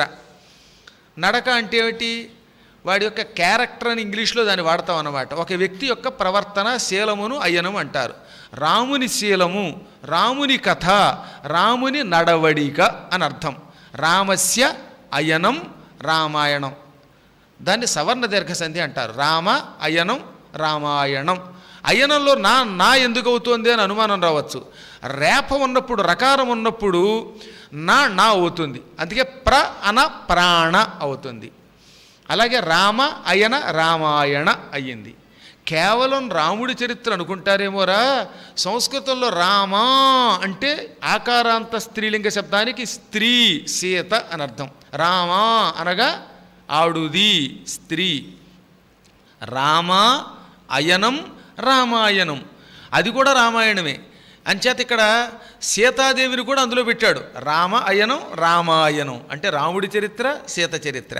మళ్ళీ మనం తెలుసుకోలేమేమో, రామ అనే ఆకారాంత స్త్రీలింగ శబ్దం కూడా ఇందులో ఉందని మనకు ఊహరాదేమో అని వాల్మీకి ఎందుకైనా మంచిదని సీతాయాశ్చరితం మహత్, నే రాస్తున్నది పవిత్రమైన సీత చరిత్ర అన్నాడు. ఆ మాట అనకపోతే మళ్ళీ ఎవరికైనా అనుమానం రావచ్చు కనుక. కాబట్టి ఏకకాలంలో రామాయణంలో రాముడి చరిత్ర సీత చరిత్ర రెండూ ఉన్నాయి. ఈ ఇద్దరిలోనూ రాముడున్నాడే, రా అనే ఒక గొప్ప శబ్దం, అది ఎటువంటిదో సంఖ్యాశాస్త్ర ప్రకారం తెలుసుకుందాం. య ర ల వ శేషాసాల్లో రా అనేది ఎన్నో అక్షరం? 2వ అక్షరం. కాబట్టి రామ అని రాసి కింద 2 వెయ్యండి. మా అనగానే ప ఫ బ భ మా 5. రామ అనగానే 2 × 5 10. ఒకసారి రామ అనండి, ఒక 10 అంకెలు వచ్చాయి. మళ్ళీ రామ అనండి, 10 × 10 100. మళ్ళీ రామ అనండి, 100 × 10 1000. అందుకే 3 సార్లు రామ రామ రామ అనండి నాయన. అప్పుడు ఏమవుతుంది? సహస్రనామ తత్తుల్యం రామనామ వరాననే. రామ శ్రీరామ రామ రామేతి రమే రామే మనోరమే సహస్రనామ తత్తుల్యం రామనామ వరాననే. 3 సార్లు రామ రామ రామ అంటే అది 1000 నామములు. ఏ నామాలు అంటే విష్ణువు యొక్క 1000 నామములకు సమానం. రోజు కష్టపడి విశ్వం విష్ణురు వషట్కారు అనని 1000 నామాలు చదవలేకపోతే దాని బదులుగా రామ రామ రామ అనండి, చాలు, అయిపోయింది, సహస్రనామ ఫలితం వస్తుందన్నాడు. ఇది సంఖ్యాశాస్త్రం. కాబట్టి రామశబ్దం విష్ణు సహస్రనామం. రామ అన్న అదే అక్షరాలు గనక సీతకి రాముడికి ఇద్దరికి అవే అక్షరములు. కాబట్టి ఒకేసారి రాముణ్ణి సీతని ఇద్దరిని తలుచుకుంటున్నాం. ఈ ఇద్దరిలో కూడా సీత దగ్గర ఇంకొంచెం కోమలత్వం ఎక్కువ ఉందని చెప్పారు కదా, ఆ సీత యొక్క కోమలత్వమే ఈ సుందరకాండ. ఎలాగా అంటే సీత అంటే సాచ లక్ష్మీ బుధై ప్రోక్త కరుణాయాంతుతా స్త్రియాం. స అనే అక్షరమునకు లక్ష్మీ అని అర్థం. అంటే సా అనే అక్షరం లక్ష్మి, తా అంటే కరుణాస్వరూపిణి. ఇంతకీ సాని తాని కలిపితే సీత అయ్యింది. సీత అనగా పరమ కరుణ కలిగిన లక్ష్మీదేవి. లక్ష్మీదేవి ఉన్నది వైకుంఠంలో విష్ణువు దగ్గర వక్షస్థలం మీద. కానీ ఆ లక్ష్మీదేవి వల్ల ఉపయోగం లేదు ఎవరికి. ఆ లక్ష్మీదేవి కరుణతో కూడి భూమికి దిగి వస్తే మనకు ఉపయోగం. జాలి లేని వ్యక్తి దగ్గర ఎంత డబ్బు ఉంటే ఉపయోగం ఏమున్నది. కాబట్టి లక్ష్మీదేవి భూలోకంలో అత్యంత కరుణతో పుట్టింది. కరుణ కలిగిన లక్ష్మీ సీత. అందుకే సీతాదేవిని మించిన కరుణాస్వరూపిణి మరొకరు లేరు. రాక్షస స్త్రీలు సంవత్సర కాలం లంకలో ఇష్టం వచ్చినట్టు తనని తింటాం కొడతాం పొడుస్తామని బెదిరిస్తే వాళ్ళ మీద కసి కొద్దీ హనుమంతుడు యుద్ధం అయిపోయాక, అమ్మా సీతామాత, ఈ రాక్షస స్త్రీలు సంవత్సర కాలం పాటు నిన్ను హింసించారు, నోటికొచ్చినట్టు తిట్టారు, నాకు వీళ్ళని చూస్తే కసిగా ఉంది, వీళ్ళ డొక్కలో కిక్కిచ్చి నెత్తురు కక్కుకునేలే చేయనా అన్నాడు. చంపేస్తానన్నాడు. అనగానే ఆవిడ ఏమందో తెలుసా, నాయన ఈ లోకంలో తప్పు చేయనివాడు ఎవడంది, నకశ్చిన్నాపరాధ్యతి. ఎప్పుడో ఒకప్పుడు తప్పు చేయకుండా ఎవడన్నా ఉంటాడా? తప్పు చేసిన వాడినల్లా చంపుకుపోవాలంటే ఇంకీ లోకంలో ఎవడో మిగలడు, నువ్వు మిగలవు చివరికి. నువ్వు మాత్రం ఒకప్పుడు తప్పు చేయని వాడివి ఏమిటి ఎప్పుడైనా. ప్రతి జీవి జీవితంలో ఏదో ఒక అపరాధం చేస్తాడు. దోషము లేనివాడు ఎవడూ లేడు. ఒకవేళ దోషం చేసినా వాళ్ళని క్షమించటమే ధర్మము. పైగా వీళ్ళ తప్పేముంది, వీళ్ళ రాజుగారు ఆజ్ఞాపించాడు, రాజాజ్ఞని పరిపాలించారు. ఎక్కడైనా అధికారిది తప్పు, కింద పనిచేసే వాళ్ళది కాదు అని వాళ్ళని క్షమించమంది. ఏంటి, తనని పీడించి తింటామన్న వాళ్ళని కూడా తన కరుణతో క్షమించి విడిచిపెట్టిన అపూర్వ త్యాగశీల సీతాదేవి. అందుకే సీత అంటే పరమ కరుణాస్వరూపిణి అయిన లక్ష్మి. కరుణ కలిగిన లక్ష్మి కంటే సౌందర్యం కలిగిన వాళ్ళు మరొకరు లేరు కాబట్టి దీనికి సుందరకాండ అని పేరు పెట్టాను నేను అన్నాడు ఆయన. మనకి చెప్పకుండానే చెప్పాడన్నమాట. పైగా ఈ మొత్తం సుందరకాండ అంతా ఒక ఆధ్యాత్మిక భావంతో కూడినది. అది తెలిస్తే కానీ హనుమంతుడి చరిత్ర మనకు అర్థం కాదు. హనుమంతుడు ఒక గొప్ప గురువు గారు, ఆచార్యుడు. ఈ సుందరకాండలో ఆయన ఆచార్య స్థానంలో ఉన్నాడు ఇప్పుడు. అందుకే సుందరకాండ మొదటి శ్లోకం ఏమిటి? తతో రావణ నీతాయాహ సీతాయాహ శత్రుకర్షణః ఇయేష పదమన్వేష్టం చారణాచరితే పతి. ముందు ఈ శ్లోకానికి అర్థం తెలుసుకుందాం, అప్పుడు హనుమంతుడు గురువుగారు ఎలాగో తెలుస్తుంది. తతః అంటే అనంతరం పిమ్మట అని. ఏది? మహేంద్ర పర్వతం ఎక్కిన తరువాత అన్నమాట. మహేంద్ర పర్వతం ఎక్కాడు కదా హనుమంతుడు, తతః పిమ్మట ఎక్కిన తర్వాత ఏం చేశాడు? శత్రుకర్షణ, శత్రువులను కృషింపచేసేవాడు, శత్రువుల్ని నాశనం చేసే హనుమంతుడు. చారణాచరితే పథి, చారణులు తిరిగే మార్గం. చారణులు ఆకాశంలో తిరుగుతారు. ఆకాశ మార్గములో రావణనీతాయా సీతాయా పదం అన్వేష్టం ఏష. రావణుని చేత అపహరింపబడిన సీతాదేవి జాడని తెలుసుకోవడానికి సంసిద్ధుడయ్యను. శత్రువులను జయించే కృషింపచేసే హనుమంతుడు చారణులు వెళ్ళే మార్గంలో, ఆకాశ మార్గంలో రావణుని చేత అపహరింపబడిన సీతాదేవి జాడని తెలుసుకోవడానికి సంసిద్ధుడయ్యాడు. ఇది ఈ శ్లోకానికి పై అర్థం అన్నమాట. ఈ శ్లోకంలో మొట్టమొదట పెట్టింది ఏమిటి? తతః. ఓం తత్సవితుర్వరేణ్యం అనే గాయత్రీ మంత్రంలోని తత్ అనే బీజాన్ని ఇందులో పెట్టాడు. గాయత్రీ మంత్రంతో ప్రారంభించాడు. మొత్తం ఈ సుందరకాండంతా గాయత్రీ మంత్రస్వరూపం. అందుకే ఎక్కడైనా మీకు ఇందులో 68 సర్గలు ఉంటాయి. ఈ 68 సర్గల్లో ప్రతి సర్గలోనూ మొట్టమొదటి అక్షరం తత్ కానీ లేదా సకారం కానీ ఉంటుంది. తకార సకారాలు ఎందుకు పెట్టాడు? స త కలిస్తే సీత. ఇందాక చెప్పారు కదా, లక్ష్మి కరుణాస్వరూపిణి అయిన లక్ష్మి ఇందులో ఉంది అని చెప్పడం కోసం.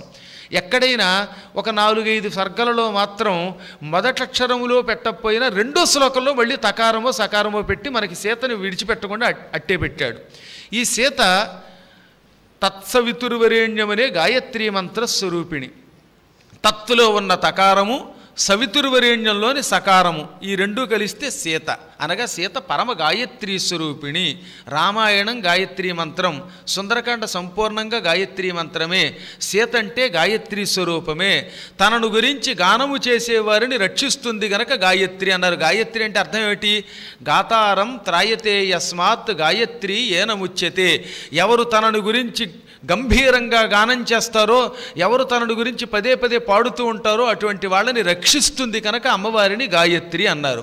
అటువంటి స్వరూపిణి సీతాదేవి. అందుకని సీతకి గాయత్రికి అభేదాన్ని చెప్పారు. అనుక్షణము ఏ మంత్రం చేసినా ముందు గాయత్రి చేయకపోతే ఆ మంత్రం వ్యర్థమైపోతుంది. ఎందుకంటే గాయత్రి అంటే గానం చేసేవారిని రక్షించే తల్లి, పాపాలని తొలగించే తల్లి.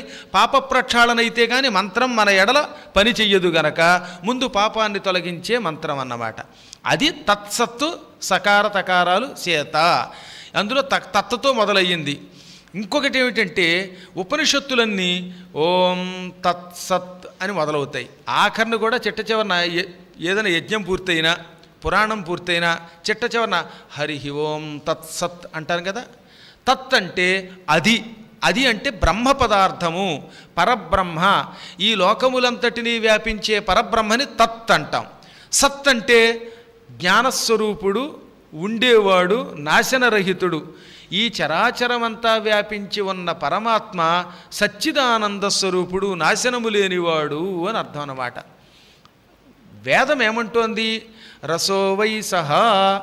సహ అంటే ఆ పరమాత్మ, ఆ దేవుడు.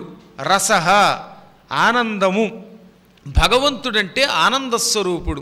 నీకు తెలియకపోతే దుఃఖం తప్ప, గుర్తిస్తే భగవంతుడెప్పుడు ఆనందమే ఇస్తాడు. ఆనందస్వరూపుడైన భగవంతుడిని సహ అంటాం. ఆ సకారమే సీతలో ఉన్న సకారం, ఆ సకారమే ఇందులో ఉన్న తత్సవితుర్వరేణ్యం. అదే ప్రతి సర్గలో ఎక్కడో ఒక చోట ఆయన ఇమిడ్చాడనమాట. అంటే ఉపనిషద్వాక్యం, వేదస్వరూపం, ఆనందో బ్రహ్మ అనే శబ్దం, సకారతకారములనేటటువంటి లక్ష్మీ కరుణాస్వరూపము, అత్యంత సర్వవ్యాపకమైన సత్తాస్వరూపమైన పరబ్రహ్మము, ఇవన్నీ ఇమిడ్చి మంత్రబీజములతో ఈ సుందరకాండని లోకానికి అందించాడు గనకే ఈ శ్లోకములలో ఏ శ్లోకం విన్నా, ఏ శ్లోకం చదివినా, రాసినా వాడికి వైకుంఠం ఇస్తానని చెప్పాడు ఆయన. లేఖయంతీహిచ లేఖయంతి ఇహచ పరాహ తేషాం వాసః త్రివిష్టపే. చిట్ట చివర పట్టాభిషేకంలో చిట్ట చివర చెప్పిన శ్లోకం ఏమిటి?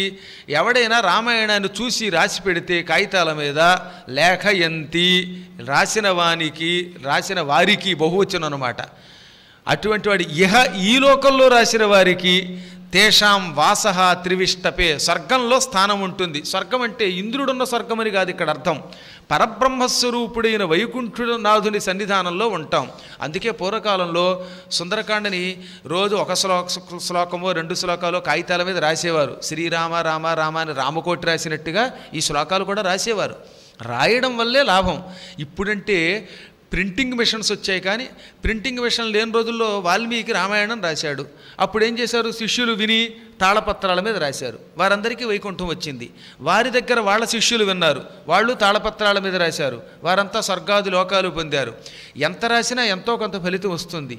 మీకు వీలుంటే రోజు ఒక్క శ్లోకం ఒక కాగితం మీద రాసి అప్పుడు బయటికి వెళ్ళండి. మీకు ఆ పూట ఎంత ఆనందం ఉంటుందో, ఎంత ఆహ్లాదం కలుగుతుందో, ఎంత విజయం కలుగుతుందో ఊహించండి. లౌకిక సంపదలే కాకుండా మోక్షం కూడా రామాయణాన్ని రాసేవాడికి లభిస్తుంది. అందువల్ల తప్పక రాయాలి. అలా రాస్తే ఈ గాయత్రీ మంత్రం ఇదంతా రాసి తత్ఫలితాన్ని మనం పొందగలుగుతాం. ఇన్ని రకాలైన అనుభూతులను ఇందులో ఇమిడ్చాడు. పైగా ఈ శ్లోకంలో మహానుభావుడైన గురువు లక్షణం చెప్పాడు. గురువులు ఎప్పుడు ఏం చేస్తారు చెప్పండి? శాస్త్రములను ప్రమాణంగా తీసుకుంటారు. సొంత పెత్తనంతో ఇష్టం వచ్చినట్టు చెయ్యరు. పెద్దవాళ్ళైన తపస్సు చేసిన గురువుల పరంపరలో వాళ్ళ మార్గంలో నడుచుకుంటారు. చారణాచరితే పథి అంటే రెండు అర్థములు. ఒకటి, చారణులు అని పేరు కలిగిన దేవతలు ఆకాశంలో తిరుగుతారు కనుక చారణాచరితే పథి అంటే ఆకాశ మార్గం అని ఒక అర్థం. హనుమంతుడు కోతి రూపంలో ఆకాశంలో ఎగిరాడు. కానీ రెండవది గురువుల మార్గంలోకి వస్తే చారణులు అంటే ఆచరించి చూపించువారు. కొంతమంది మహానుభావులైన ఋషులు తపస్సు చేసి భగవంతుడి అనుభూతిని పొంది మేము ఈ మార్గంలో ప్రయాణించాం, మీరు కూడా మా శాస్త్రాన్ని ప్రమాణంగా అంగీకరించి మా వెంట నడవండి అని ప్రజలకి చెప్పారు. అందువల్ల గురువులు ఆచరించిన మార్గము అని అర్థం. హనుమంతుడు ఎప్పుడు తమ పెద్దలు గురువులు చెప్పిన బాటలో నడుచుకుంటాడు. గురువులకి వ్యతిరేకంగా ఎప్పుడూ ఒక్క ముక్క కూడా పలకలేదు. గురువులు కఠినంగా తిట్టినా, కొట్టినా, శపించినా గురువుల పాదాలనే దిక్కని పట్టుకున్నాడు. ఇవాళ్ళంటే మనం గురువులను తిట్టడానికి లేదు, తిడితే వాళ్ళే ఎదురు తిరిగి తిడతారు, నువ్వు దౌర్భాగ్యుడు అనొచ్చు, ఇంకేదన్నా బండబూతులు తిట్టచ్చు. కానీ పూర్వకాలంలో దత్తాత్రేయుడి కాలంలో నెత్తి మీద కొట్టాడు దత్తాత్రేయుడు. ముఖమంతా వేడి వేడి నీళ్లు పోసి తగలబెట్టాడు. అయినా సరే శిష్యులు నువ్వే దిక్కన్నారు. అలాగా గురువులను ధిక్కరించకుండా వాళ్ళ మార్గంలో నడుచుకుంటే ఆ మార్గం చారణ మార్గము. అంటే హనుమంతుడు పెద్దల మార్గంలో నడుచుకుంటాడు, పెద్దల మార్గాన్ని విడిచిపెట్టాడు, శాస్త్రముల యొక్క మార్గమును విడిచిపెట్టాడు, అనగా జ్ఞానమును విడిచిపెట్టాడు.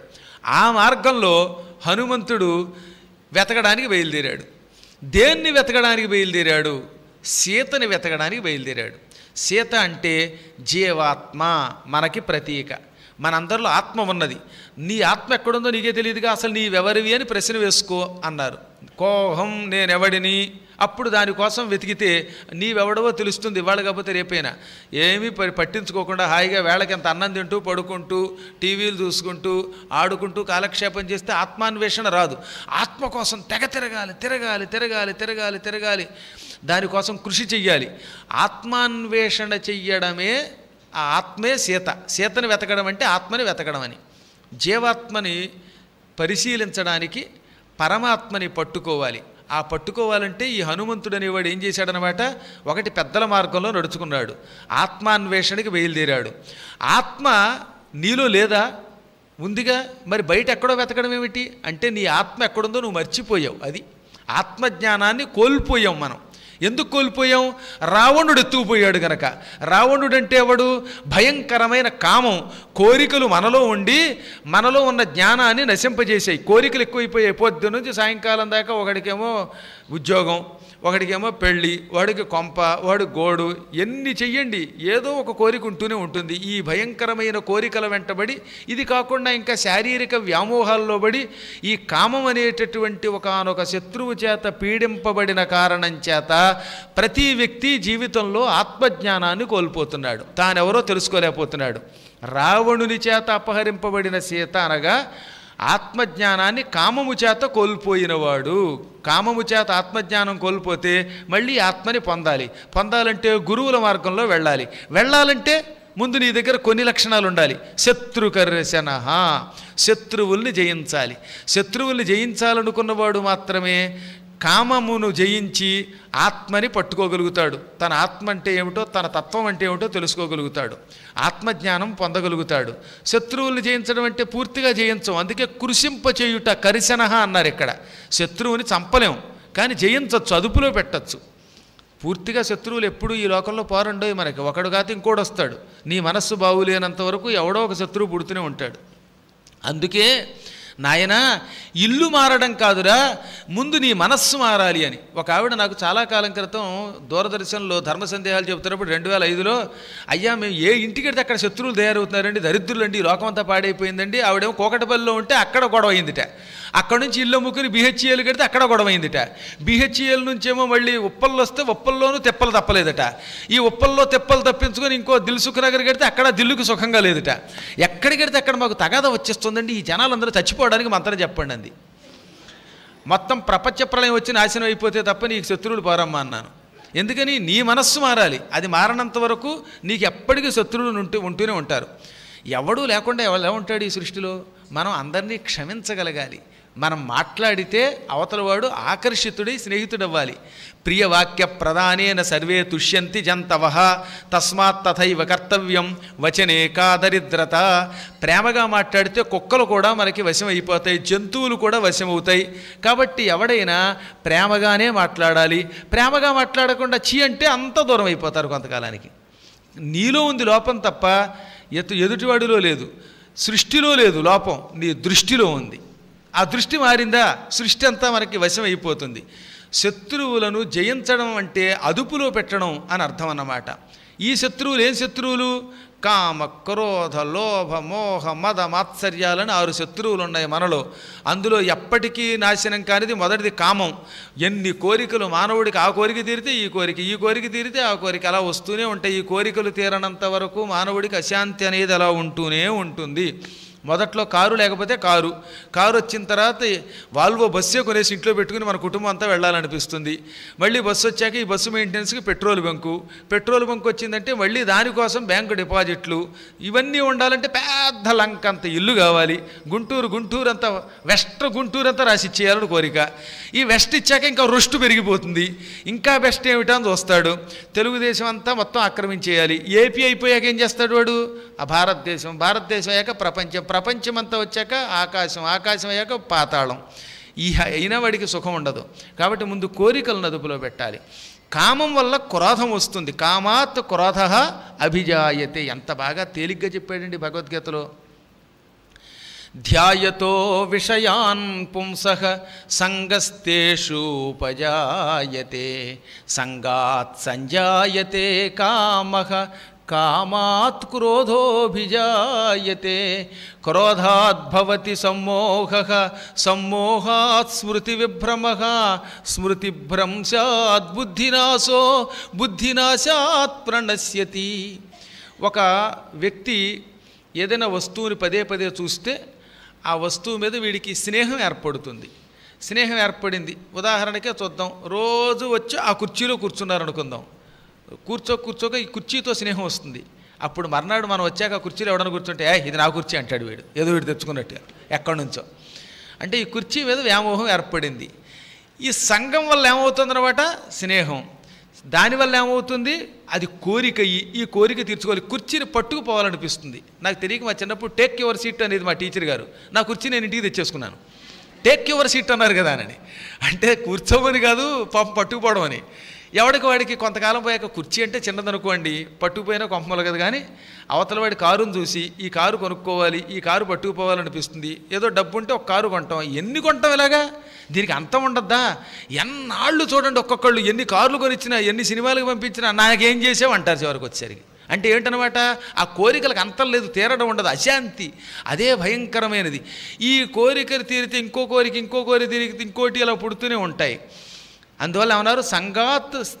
సంగాత్ సంజాయతే కామః కామాత్ క్రోధః అభిజాయతే. కోరిక తిరగపోతే ఛీ నాకు ఈ కుర్చీ కొనలేదు, లేకపోతే ఇంకొక మిర్చి కొనలేదు, నాకు మైసూరు బజ్జీ కొనలేదు, బుజ్జీ కొనలేదు, ఇంకోటి కొనలేదని ఆ కోరిక తిరగపోవడం క్రోధంగా పరిణమిస్తోంది. నీ కామమే క్రోధము. క్రోధం వల్ల ఏమవుతుంది? ఒళ్ళంతా పటపట కొరికేసి ఏం చేస్తున్నాడో తెలియదు. అప్పుడు కొట్టేసుకోవడం, తిట్టేసుకోవడం, పిచ్చి వచ్చేస్తుంది. సమ్మోహ. ఎంత అత్యద్భుతంగా భగవద్గీతలో చెప్పాడండి. క్రోధాద్భవతి సమ్మోహ. ఒళ్ళు తెలియదు అంటే తానెవడో మర్చిపోతాడు, పశువు అయిపోతాడు. అందుకే ఏమంటాడు ప్రతివాడు? ఇదిగో కోపం వచ్చిందంటే నేను మనిషిని కాదు అంటాడు. కోపం వస్తే మనిషి కాదని ఒప్పుకుంటాడు అన్నమాట. క్రోధం వల్ల సమ్మోహం. సమ్మోహాత్ స్మృతి విభ్రమ. క్రమంగా ఈ సమ్మోహం పెరగ్గా ఒళ్ళు మర్చిపోవడం వల్ల జ్ఞాపక శక్తి నశిస్తుంది. అదే పిచ్చితనానికి మూల కారణం అవుతుంది. సమ్మోహాత్ స్మృతి విభ్రమ, స్మృతిభ్రంశాత్ అంటే జ్ఞాపక శక్తి పోవటం వల్ల బుద్ధినాశ, బుద్ధి నశిస్తుంది. బుద్ధినాశాత్ ప్రణశ్యతి, బుద్ధి నశిస్తే సర్వనాశనం అయిపోతాడు. నశ్యతి అంటే నశిస్తాడు, ప్రణశ్యతి సర్వనాశనం అయిపోతాడు. అందువల్ల అనుక్షణం వీటిని జయించాలి. ఈ కామం వల్ల క్రోధం, క్రోధం వల్ల మోహం, లోభం, మదం, మాత్సర్యం ఒకదాన్నోటి అంటిపెట్టుకుని ఉంటాయి. వీటిని మనం పూర్తిగా జయించకపోయినా అదుపులో పెట్టాలి. ఎప్పుడన్నా మనకి కామం కోరిక వస్తోంది, జాగ్రత్తగా అదుపులో పెట్టాలి. కోపం వస్తోంది, వెంటనే కంట్రోల్ అయిపోవాలి. కోపం వచ్చినప్పుడు ఇక మీద మీరు ఏం చేస్తారో తెలుసా, 3 సార్లు రామ రామ రామ అనండి. ఇంకా కోపం ఎక్కువైపోయింది అనుకోండి, తిట్టకండి. ఒరే దుర్మార్గుడా నువ్వు చచ్చిపోరా అనకుండా, ఒరే నీకు 10 కొంపలు వచ్చుగాక, నీకు బంగారపు కొంప వచ్చుగాక అని తిట్టండి. ఇంకా ఇష్టం వచ్చినట్టు బంగారం దానా అని తిట్టండి. దిక్కుమాలిన దానా అని తిట్టద్దనేవారు మా నాన్నగారు. హరిదానా అనండి, శ్రీ మహావిష్ణువు దానా అనండి. భార్యాభర్తలిద్దరికీ ఒకళ్ళ మీద ఒకళ్ళకి తెగతెక్కరేగిపోయినప్పుడు వసే దిక్కుమాలిన దానా అని వీడు కానీ, దౌర్భాగ్యుడు అని ఆవిడ కానీ తిట్టుకోకుండా హరి హరి హరి అనండి, శివ శివ అనండి, రామ రామ అనండి. అనగా మీకే మార్పు వచ్చేస్తుంది అనమాట. అప్పుడు మీకే తెలియకుండా ఇప్పుడు నవ్వొచ్చిందే అలా నవ్వు వస్తుందో తిట్టుకునేటప్పుడు అనమాట. అప్పుడు అలా తిట్టుకోవాలి అందుకని అనమాట. అలాగే కొంప కూలిపోవాలని తిట్టకండి, నీకు 10 కొంపలు వచ్చుగా కానండి. అప్పుడు దానివల్ల నాలికకి కూడా పవిత్రత వస్తుంది. ఎవడి మీద మన కోపం వస్తే నువ్వు 100 ఏళ్ళు బతుకు, నీ నోట్లో పంచదార పొయ్యానండి. మా చిన్నప్పుడు ముసలాళ్ళు అలాగే తిట్టేవారు. ఎవరి మీద కోపం వస్తే నీ నోట్లో పంచదార పొయ్యా, ఇంకా కోపం ఎక్కువైపోతే నీ పెళ్ళాం మొగుడా అని తిట్టేది. ఎవరి పెళ్ళానికి వాడు మొగుడు కాకపోతే పక్కవాడు మొగుడు అవుతాడా? ఎంత అందంగా తిట్టింది ఆవిడ చూడండి. ఇది తిట్టంటే. ఇలాంటి తిట్ల వల్ల నిరంతరం మనకి లాభం వస్తుంది తప్ప నష్టం రాదు. అందువల్ల వాక్శుద్ధి పెరుగుతుంది. ఈ విధముగా ఇంద్రియములను అదుపులో పెట్టి శత్రువులను కృశింపచేసేవాడికి శత్రుకర్షణుడు అని పేరు. అలాంటి శత్రుకర్షణుడైన హనుమంతుడి లాంటి సద్గురువు మాత్రమే గురువుల మార్గంలో, వేద మార్గంలో నడుచుకుని రావణుని చేత, కామము చేత అపహరింపబడిన ఆత్మజ్ఞానమును వెతకడానికి బయలుదేరగలడు. ఇదనమాట ఆత్మజ్ఞానమును వెతుక్కుంటూ బయలుదేరడం అంటే. అందుకే ఈ శ్లోకం రోజు చదవగా ఇవాళ కాకపోతే రేపైనా ఆత్మజ్ఞానం కలుగుతుంది. తతో రావణ నీతాయా సీతాయా శత్రుకర్షణ ఏష పదమన్వేష్టం చారణాచరితే పథి. ఇప్పుడు హనుమంతుడు నిజంగా కాసేపు ఒక వానరుడి కింద అట్టే పెడదాం. వానరుడైన హనుమంతుడు ఆకాశ మార్గంలో రావణుని చేత అపహరింపబడిన సీతాదేవిని వెతకడానికి, శత్రువుల్ని కృశింపజేసేవాడు గనక, జయించగలిగే పరాక్రమం ఉన్నవాడు గనక ఆ జాడను వెతకడానికి బయలుదేరాడు. ఈ పని సామాన్యమైన పని. వెళ్ళబోయేది ఆత్మజ్ఞానాన్ని వెతుక్కోవడానికి, జ్ఞానం కోసం వెడుతున్నాడు, ఆత్మాన్వేషణకి వెడుతున్నాడు కదా. ఆత్మాన్వేషణకి వెళ్ళడం అనే పని అంత తేలికైన పని కాదు. అందుకే ఆ పని చేయటం దుష్కరం, చాలా కష్టం. వంట చేయడం కంటే, ఇల్లు కట్టుకోవడం కంటే, వివాహం అవ్వడం కంటే, విడాకులు తీసుకోవడం కంటే, శరీరం విడిచిపెట్టడం కంటే ఆత్మాన్వేషణకి బయలుదేరడం చాలా కష్టం. లౌకిక ప్రయోజనముల కోసం ఎవరైనా గురువులను ఆశ్రయిస్తారు. ఏమండి నాకు ఆ ఉద్యోగం కావాలి, లేక ఈ కోరిక తీరాలని. కానీ ఆత్మజ్ఞానం కావాలని అన్వేషించేవాళ్ళు, శరీర వ్యామోహం నశించాలనేవాళ్ళు కొద్దిమంది ఉంటారు. ఒకవేళ శరీర వ్యామోహం వద్దు, ఆత్మాన్వేషణే కావాలని వచ్చినవాడు కూడా తర్వాత కొద్ది రోజులకి వెళ్ళి భ్రష్టుడైపోతాడు. ఆత్మజ్ఞానం అంటే నాశనం కాదు సుమా, చచ్చిపోవడం అనుకోకండి. మోక్షం అంటే చచ్చిపోవడమా? చచ్చిపోవడం వల్ల వచ్చేది కేవలం చావు. చచ్చాక ఏ నరకానికో పోతాం. మోక్షము అనగా ఎప్పుడు శరీరంలో ఉంటూనే శరీరం మీద, సంపదల మీద వ్యామోహం లేకుండా వాటిని అనుభవించడం అన్నమాట. జనక మహారాజు గారు రాజ్య పరిపాలన చేశాడు, కానీ రాజ్యం మీద ఆయనకి వ్యామోహం లేదు, కర్తవ్యం అంతే. కొన్ని కోట్ల ట్రస్ట్ ఉంటుంది, ఆ ట్రస్టును చూస్తూ దాన్ని సద్వినియోగం చేయడమే తప్ప సొంతంగా అనుభవించాలనే కోరిక లేకుండా ఉన్నవాడు ఎవడైనా విముక్తి పొందినవాడే. వాడు జీవన్ముక్తుడంటే వాడు భగవంతుడికి సన్నిహితుడవుతాడు. అంతేగాని సన్యాసం పుచ్చుకోవడం, దూరంగా అందరికీ వెళ్ళిపోవడం, చచ్చిపోవడం ఇవన్నీ ఉట్టి భ్రమలు. చావడం వల్ల ఎప్పుడూ లాభము లేదు. చస్తే మళ్ళీ పుడతావని అర్థం అన్నమాట. పుట్టావంటే మళ్ళీ చస్తావని అర్థం. దేహభ్రాంతి, సంపద్వ్యామోహం ఇటువంటివి పోవాలి. ఈ చరాచర జగత్తులో ప్రతి ప్రాణి నావాడే అనే భావన కలగాలి. ఆ భావన కలిగిందా అప్పుడు వాడు ఆత్మజ్ఞానం సులభంగా పొందుతాడు. అది పొందనంత వరకు నీవు వేరే నేను వేరే అనుకున్నంతకాలం, నా కులం వేరు నీ కులం వేరు అనుకున్నంతకాలం, నా సంపద వేరు నీ సంపద వేరు అనుకున్నంతకాలం, ఈ భేదబుద్ధి ఉన్నంతకాలం ఆత్మజ్ఞానం రమ్మంటే రాదు. హనుమంతుడికి అటువంటి అతీతమైన బుద్ధి ఉన్నది. బుద్ధిని ఉపయోగించాడు ఎప్పటికప్పుడు. అది కష్టమైన పని ఆత్మజ్ఞానం పొందడం. అందుకే ఈ పని దుష్కరం అన్నారు. అంటే చెయ్యడానికి కష్టం, అసలు కాదల్లా, దుర్లభమల్లా, కష్టం అన్నారంతే. నిష్ప్రతిద్వంద్వం, ఆ పనికి సాటి వచ్చే పని మరొకటి లేదు. సీతను వెతకడం అనే పని కష్టం, అది నిజంగా దానికి సాటి వచ్చే గొప్ప పని మరొకట్లేదు. గొప్ప పని అంటే అదే. అందున దానికి అంతరార్థం ఆత్మజ్ఞానం పొందడం కాబట్టి అది నిజంగానే దానికి సాటి వచ్చే పని మరొకటి లేదు. అటువంటి కర్మ పనిని, అంటే సీతని వెతకడం అనే పనిని వానరహ చికీర్షన్, హనుమంతుడు చెయ్యాలని సంకల్పించాడు. ఎవ్వరూ చెయ్యలేని పని, సాటిలేని మేటి పని చెయ్యాలని సంకల్పించాడు. ఈ పని చెయ్యాలంటే ఏం చేయాలి? సముదగ్ర శిరోగ్రీవో గవాంపతిరివా బభో. ఒక్కసారి తల అలా పైకెత్తాడు, శిరస్సు ఎత్తాడు, ఈ వెనకున్న మెడ ఎత్తాడు. ఆకాశంలో ఎగరాలి, అందుకని ఆకాశం చూడడం కోసం తలపల ఈ పైకి ఎత్తాడు. అప్పుడు ఆయన గవాంపతిరివా బభౌ, ఆబోతులా ఉన్నాడు. మంచి ఆబోతుని చూస్తే అది ఎప్పుడైనా తల ఇలా పైకెత్తుతూ ఉంటుంది చూసారా, ఇలా ష్ అంటూ ఉంటుంది. అలా పైకెత్తిన తలతో ఉన్న ఆబోతు వలే ఉన్నాడు ఆయన. ఆబోతుతోటే పోల్చాడు? తలకాయలు పైకెత్తేవి చాలా ఉంటాయిగా. అంటే ఆబోతుని సంస్కృతంలో గవాంపతి వృషభము అంటారు. వృషభము అంటే ధర్మము. అందుకే ధర్మదేవత ఎప్పుడూ ఆబోతు రూపంలో ఉంటుంది. ఒక్క ధర్మాత్ముడు మాత్రమే ఆకాశ మార్గంలో వెళ్ళగలడు, అంటే పెద్దల మార్గంలో వెళ్ళగలడు. ఈతడు పరమ ధర్మస్వరూపుడు గనక ఈతన్ని ఆబోతుతో పోల్చారు. మీకు భాగవతంలో కూడా ఆవు రూపంలో భూదేవి, ఆబోతు రూపంలో ధర్మదేవత ఉంటే వాళ్ళని కలిపురుషుడు తన్నుతూ ఉంటే అప్పుడు వెళ్ళి పరీక్షిత్తు రక్షించాడు.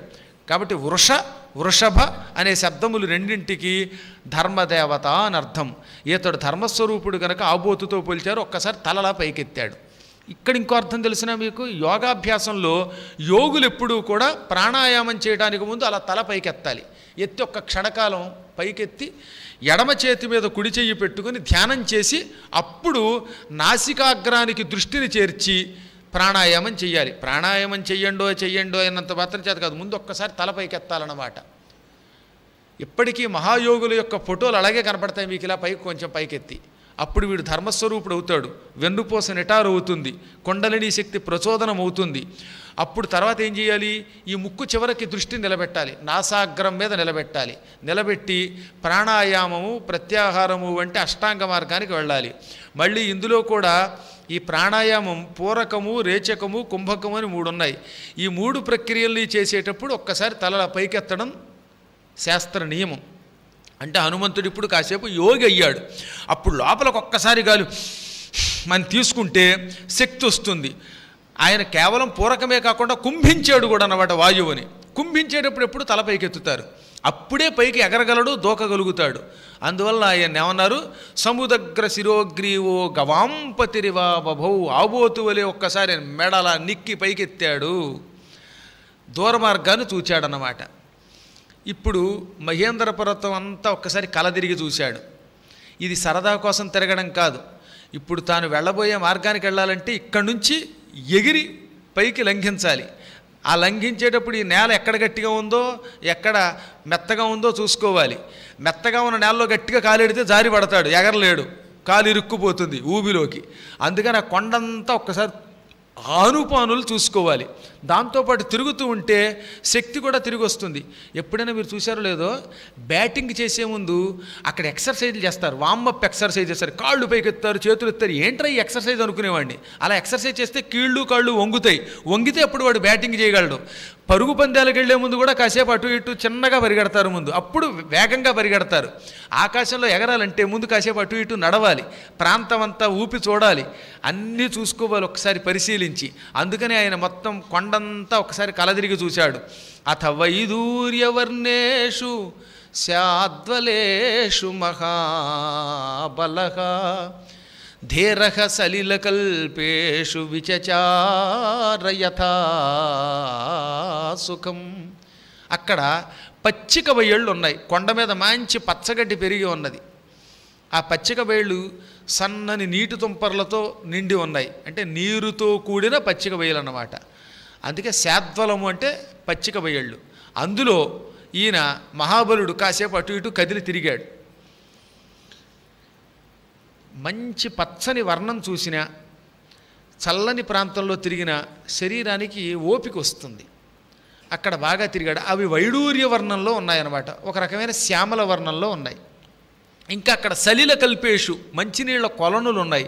ఆ కొలనుల దగ్గర కూడా కొండ మీద యథాసుఖం స్వేచ్ఛగా విచచార తిరిగాడు. కొండంతా ఒకసారి తిరిగాడు అనమాట.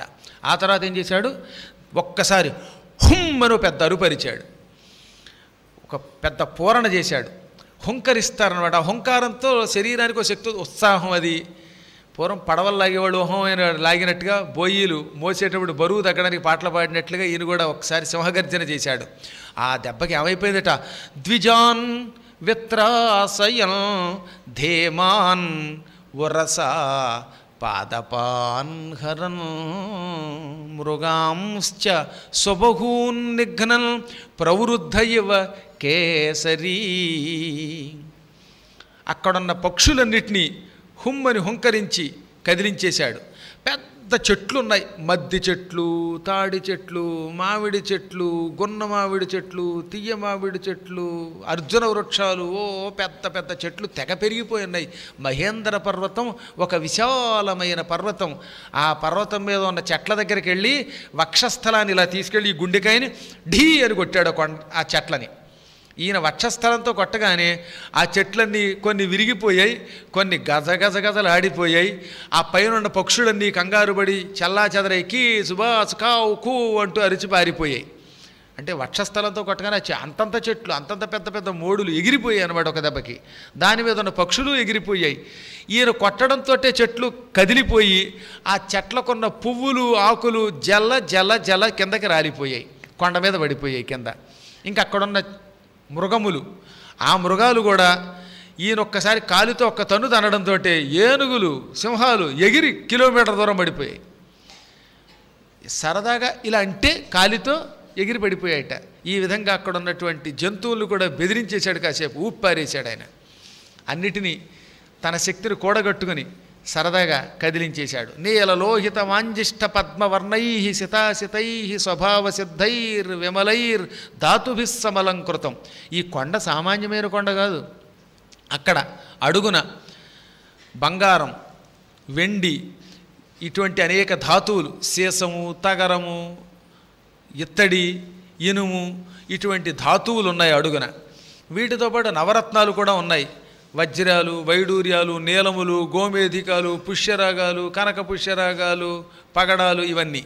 వీటన్నిటితో కూడినటువంటి ఆ కొండని పడా పడా ఒక్కసారి ఊపేస్తూ ఉంటే అడుగున ఉన్న ధాతువులు పైకొచ్చి రకరకాల రంగులతోటి ధాతుభిస్సమలంకృతం. ఆ ధాతువులు పైకొచ్చి అలంకారంగా కనబడ్డాయి. ఓ చోట ఎర్రని ధాతువు బయటకు వచ్చింది, ముడి పదార్థం.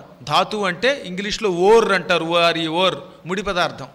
ఐరన్ ఓర్ అంటే ఇనప ముడి పదార్థం. అలాంటి పదార్థాలన్నీ ఈయన కొండ మీద తిరిగి ఒక్కసారి ఊపితే ఆ ఊపడం వల్ల అడుగు నుంచి పైకి తన్నుకొచ్చాయన్నమాట. అసలు నిజం చెప్పాలంటే ఆంజనేయుడు ఉంటే మనం ఈ ముడి ధాతువుని తవ్వి తీయడానికి ఇన్ని మిషన్లు ఉపయోగించక్కర్లా. ఆయన కాలుతో దెబ్బ కొడితే చాలా అడుగు నుంచి పైకి వస్తాయి, అంత బలం అయింది. ఆ అడుగు నుంచి ఆ ఇనప ధాతువు, వెండి ధాతువు, బంగారపు ధాతువు, ఇంకా రకరకాల వజ్ర, వైడూర్య, నీల, గోమేధిక, పుష్యరాగాదులు ఇవన్నీ టపటపడ పైకి వచ్చి రకరకాల రంగులు పూసినట్టుందన్నమాట. హోలీ పండక్కి ఇళ్ల ముందు రంగురంగులు ముగ్గులు పెట్టినట్టు, గొబ్బెమ్మల మీద రంగురంగులు పూసినట్లు ఆ ప్రాంతం కొండంతా విపరీతమైనటువంటి శోభతో నిలబడిపోయింది. రకరకాల రంగులతో, అన్ని స్వభావ సిద్ధమైనవి. పైగా ఇవి కృత్రిమం కాదు. మనం రంగులు వేస్తే ప్రమాదం. ఇవి రంగులు కృత్రిమంగా కెమికల్స్ కావుగా, మరి అడుగు నుంచి వచ్చిన ధాతువులు, రాళ్ళు, అందువల్ల స్వభావముగా వెలుగుతున్నాయి. అనారోగ్యం లేనటువంటి సహజ సిద్ధమైన రంగుల్లో వెలుగుతున్నాయి. కామరూపిభిరావిష్టం అభీక్షణం సపరిచ్ఛదై యక్షగిన్నరగంధర్వై దేవకల్పైశ్చ పన్నగై. ఈ కొండ పవిత్రమైన కొండ. చెప్పాను కదా, ఇంద్రుడు తపస్సు చేశాడు, మహాత్ముడు పరశురాముడు ఆ కొండ మీద రాత్రిపూట ఉంటాడు. ఇంకా ఎంతోమంది ఋషులు, చిరజీవులు తపస్సులు చేస్తారు. ఈ కొండ భోగములను యోగములను రెండింటిని ఇస్తుంది. 2 కొండలు ఉన్నాయండి. ఆ కొండలు భోగులకి యోగులకి కూడా ఇష్టం.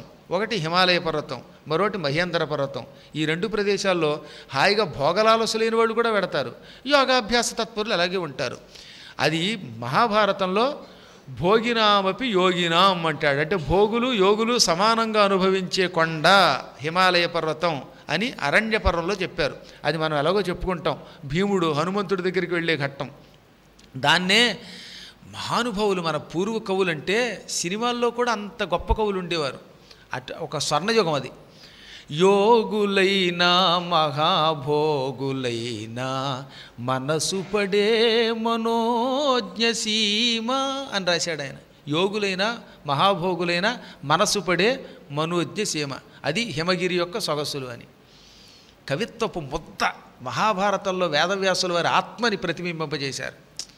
వాటిని చదువుతుంటే ఎప్పటికి కూడా వింటూ ఉంటే హృదయం కరిగిపోదటండి. ఈ ప్రదేశం అంతా కూడా యోగులకి భోగులకి కూడా నిలయం కాబట్టి కామరూపము ధరించి యక్షులు, కిన్నరులు, గంధర్వులు, దేవతలు, పాములు అక్కడ విహరిస్తున్నారు. అక్కడ కొన్ని కొండగుహలు ఉన్నాయి.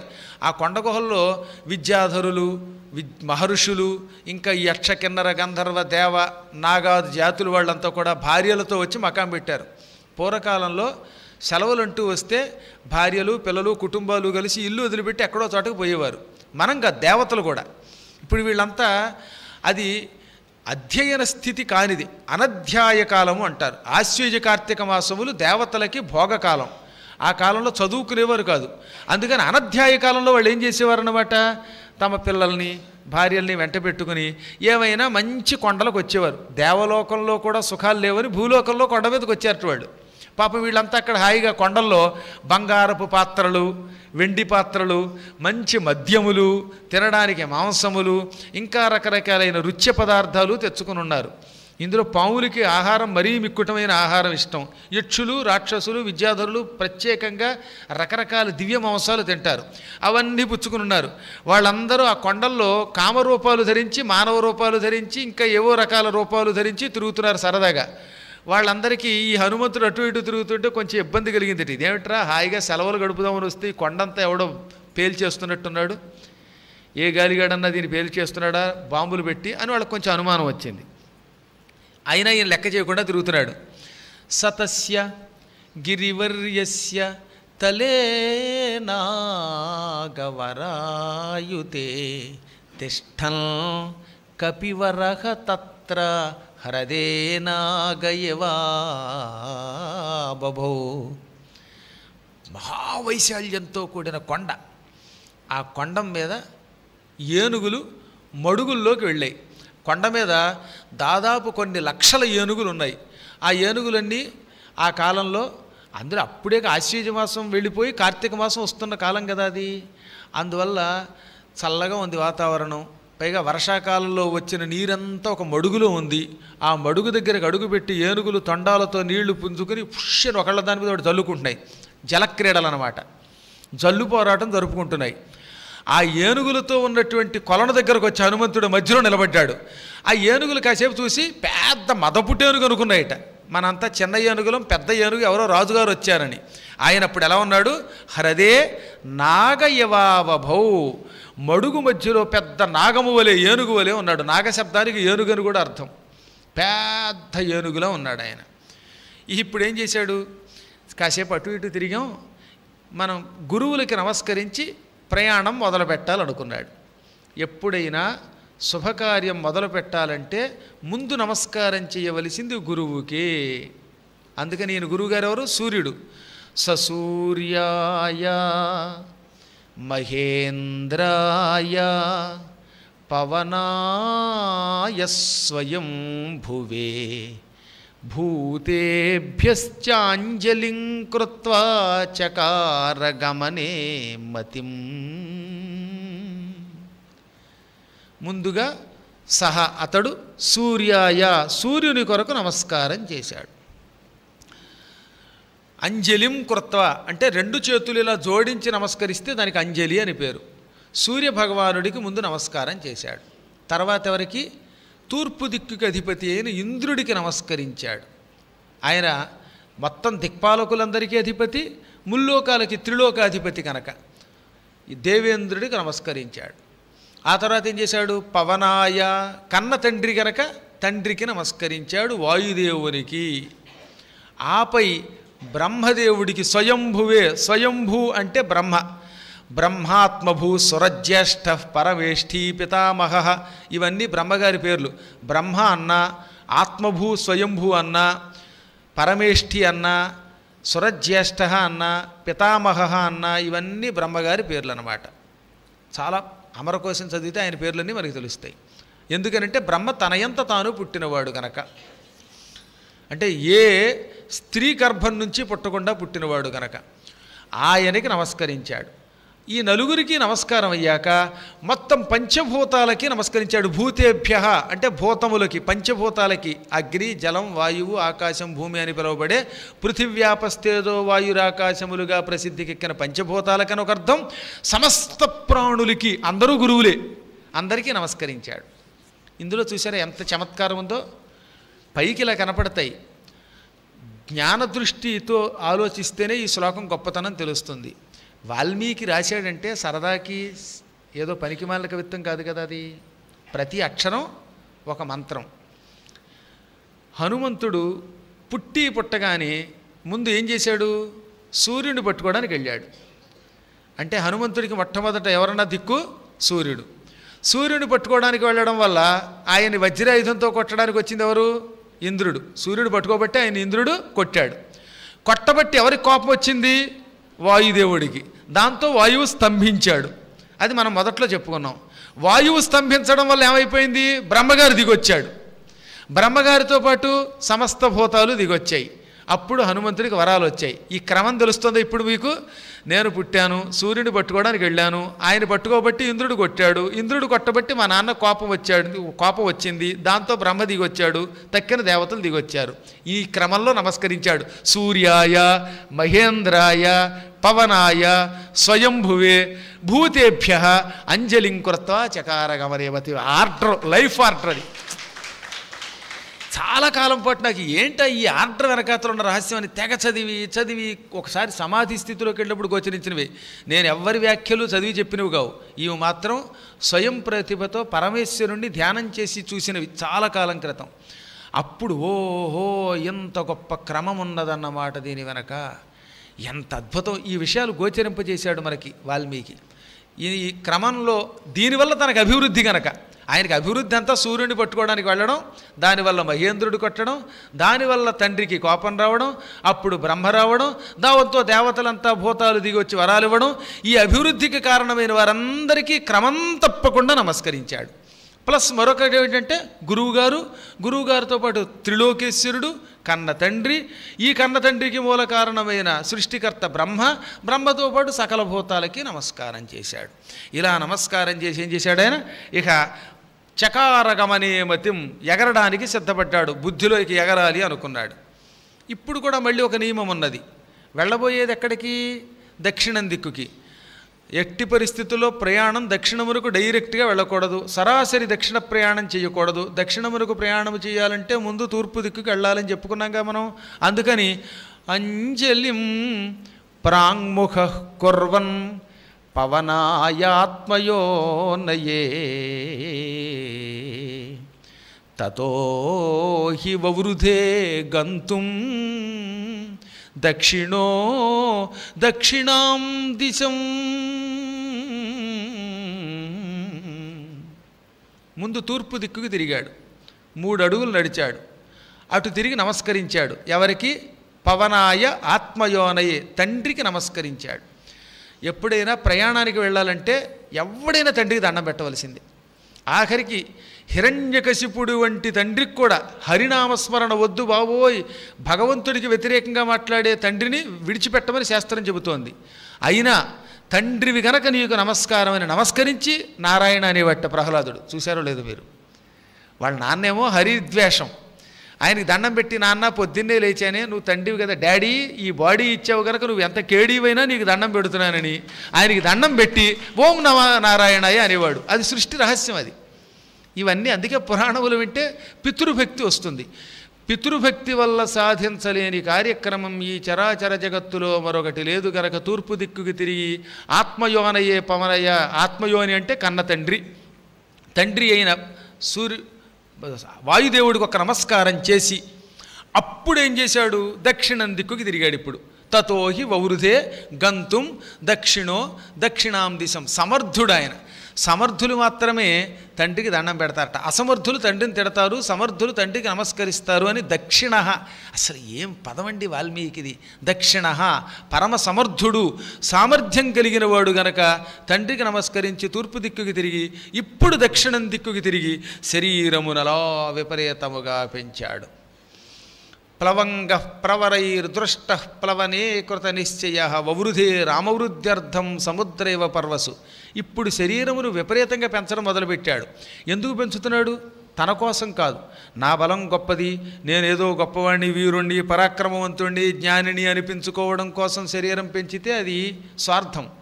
ఈతడు వానరులందరూ చూస్తూ ఉండగా ఎగరడానికి ఎందుకు సిద్ధపడ్డాడు, ఎందుకు శరీరం పెంచాడంటే రామవృద్ధ్యర్థం, శ్రీరామచంద్రుడికి అభివృద్ధిని కోరుకుంటూ తన ఇష్టదేవతకి ఏదైనా సమర్పించాలి. చిట్ట చివర మనం పూజ చేశాక ఏ తత్ఫలం, ఏ ఇష్టదేవత అయితే వాడికి సమర్పణ వస్తు అంటాం. రాముడు ఉన్నాడు, రామార్పణ వస్తు, శివార్పణ వస్తు, కృష్ణార్పణ వస్తు. అంటే నువ్వు చేసిన పనంతా ఆయనకి ఇచ్చేసావు అన్నమాట. అప్పుడు ఇష్టదేవతకి భగవంతుడికి సమర్పిస్తే నీ పుణ్యం కొన్ని కోటి రెట్లు అవుతుంది, పనిలో విజయం లభిస్తుంది. ఏ పనైనా ఇష్టదేవతకి అర్పించాలి. అసలు పనే రామార్పణం గనక రామునికి అభివృద్ధి కొరకు రామార్పణంగా నా శరీరాన్ని పెంచుతున్నాను. నేను పెంచేది నా కోసం కాదు, ఇది నా బలం కాదు, ఇది రామబలం అన్నాడు ఆయన. ఇంత పూర్వం ఆత్మబలంతో నేను ఏదైనా చేస్తానన్నాడు. అది అనాలి కాబట్టి ఇప్పుడు అలా కాదు, సంపూర్ణంగా శరణాగతి పొందాడు. సద్గురువులు ఎప్పుడూ ముందు భగవంతుణ్ణి శరణు పొందుతారు. ఈయన గురువు ఆత్మజ్ఞానానికి వెడుతున్నాడు, వెళ్ళేవాడు సంపూర్ణ శరణాగతి పొందాడనమాట. రాముడే గురువు గనక, ఆయనకి దైవం గనక.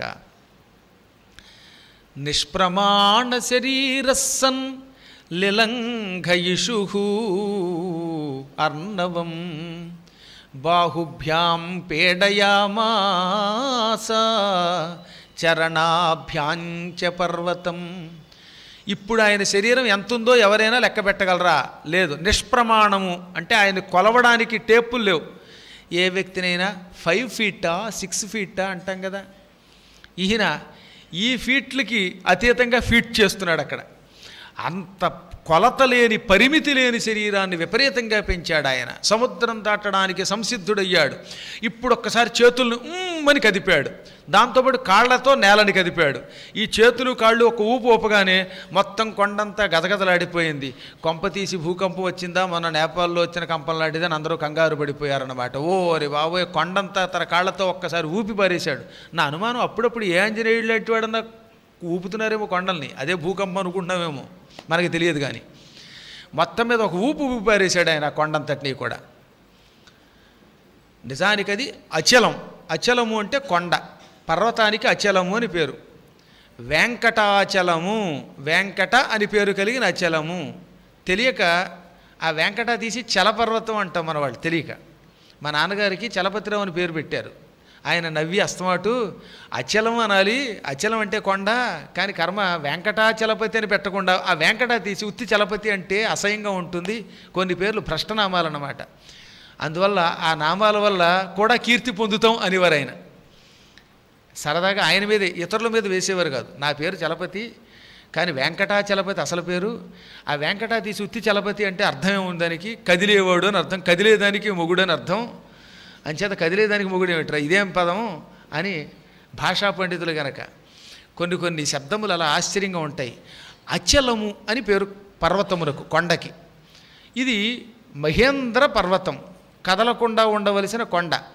స చచాల అచలశ్చాపి ముహూర్తం కపిపీడిత తరుణాం పుష్పితాగ్రాణం సర్వం పుష్పం అశాతయత్. అది నిజానికి కొండ, కదలదు. అయినా ఈయన ఏం చేశాడు, ఒక ముహూర్తం దాని కాళ్ళతో ఊపేశాడు చేతులతోటి. అలా ఊపగానే కదలకుండా ఉండవలసిన కొండ కూడా కదిలిపోయింది. ఏదో కాళ్ళు వచ్చి వెళ్ళిపోతున్న ఏనుగులో ఉంది కాసేపు.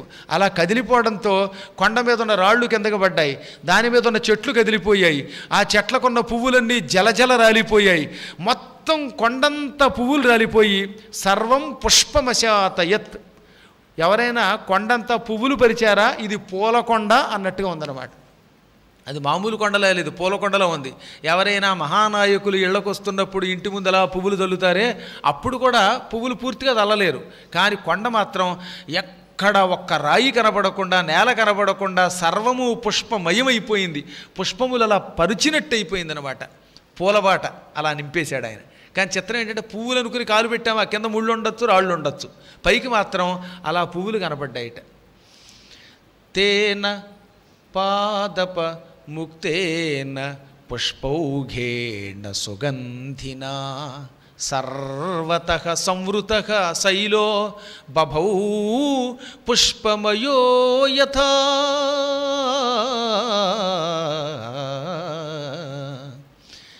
ఈయన పాదములతోటి ఆ కొండంతటి కదిపేశాడు.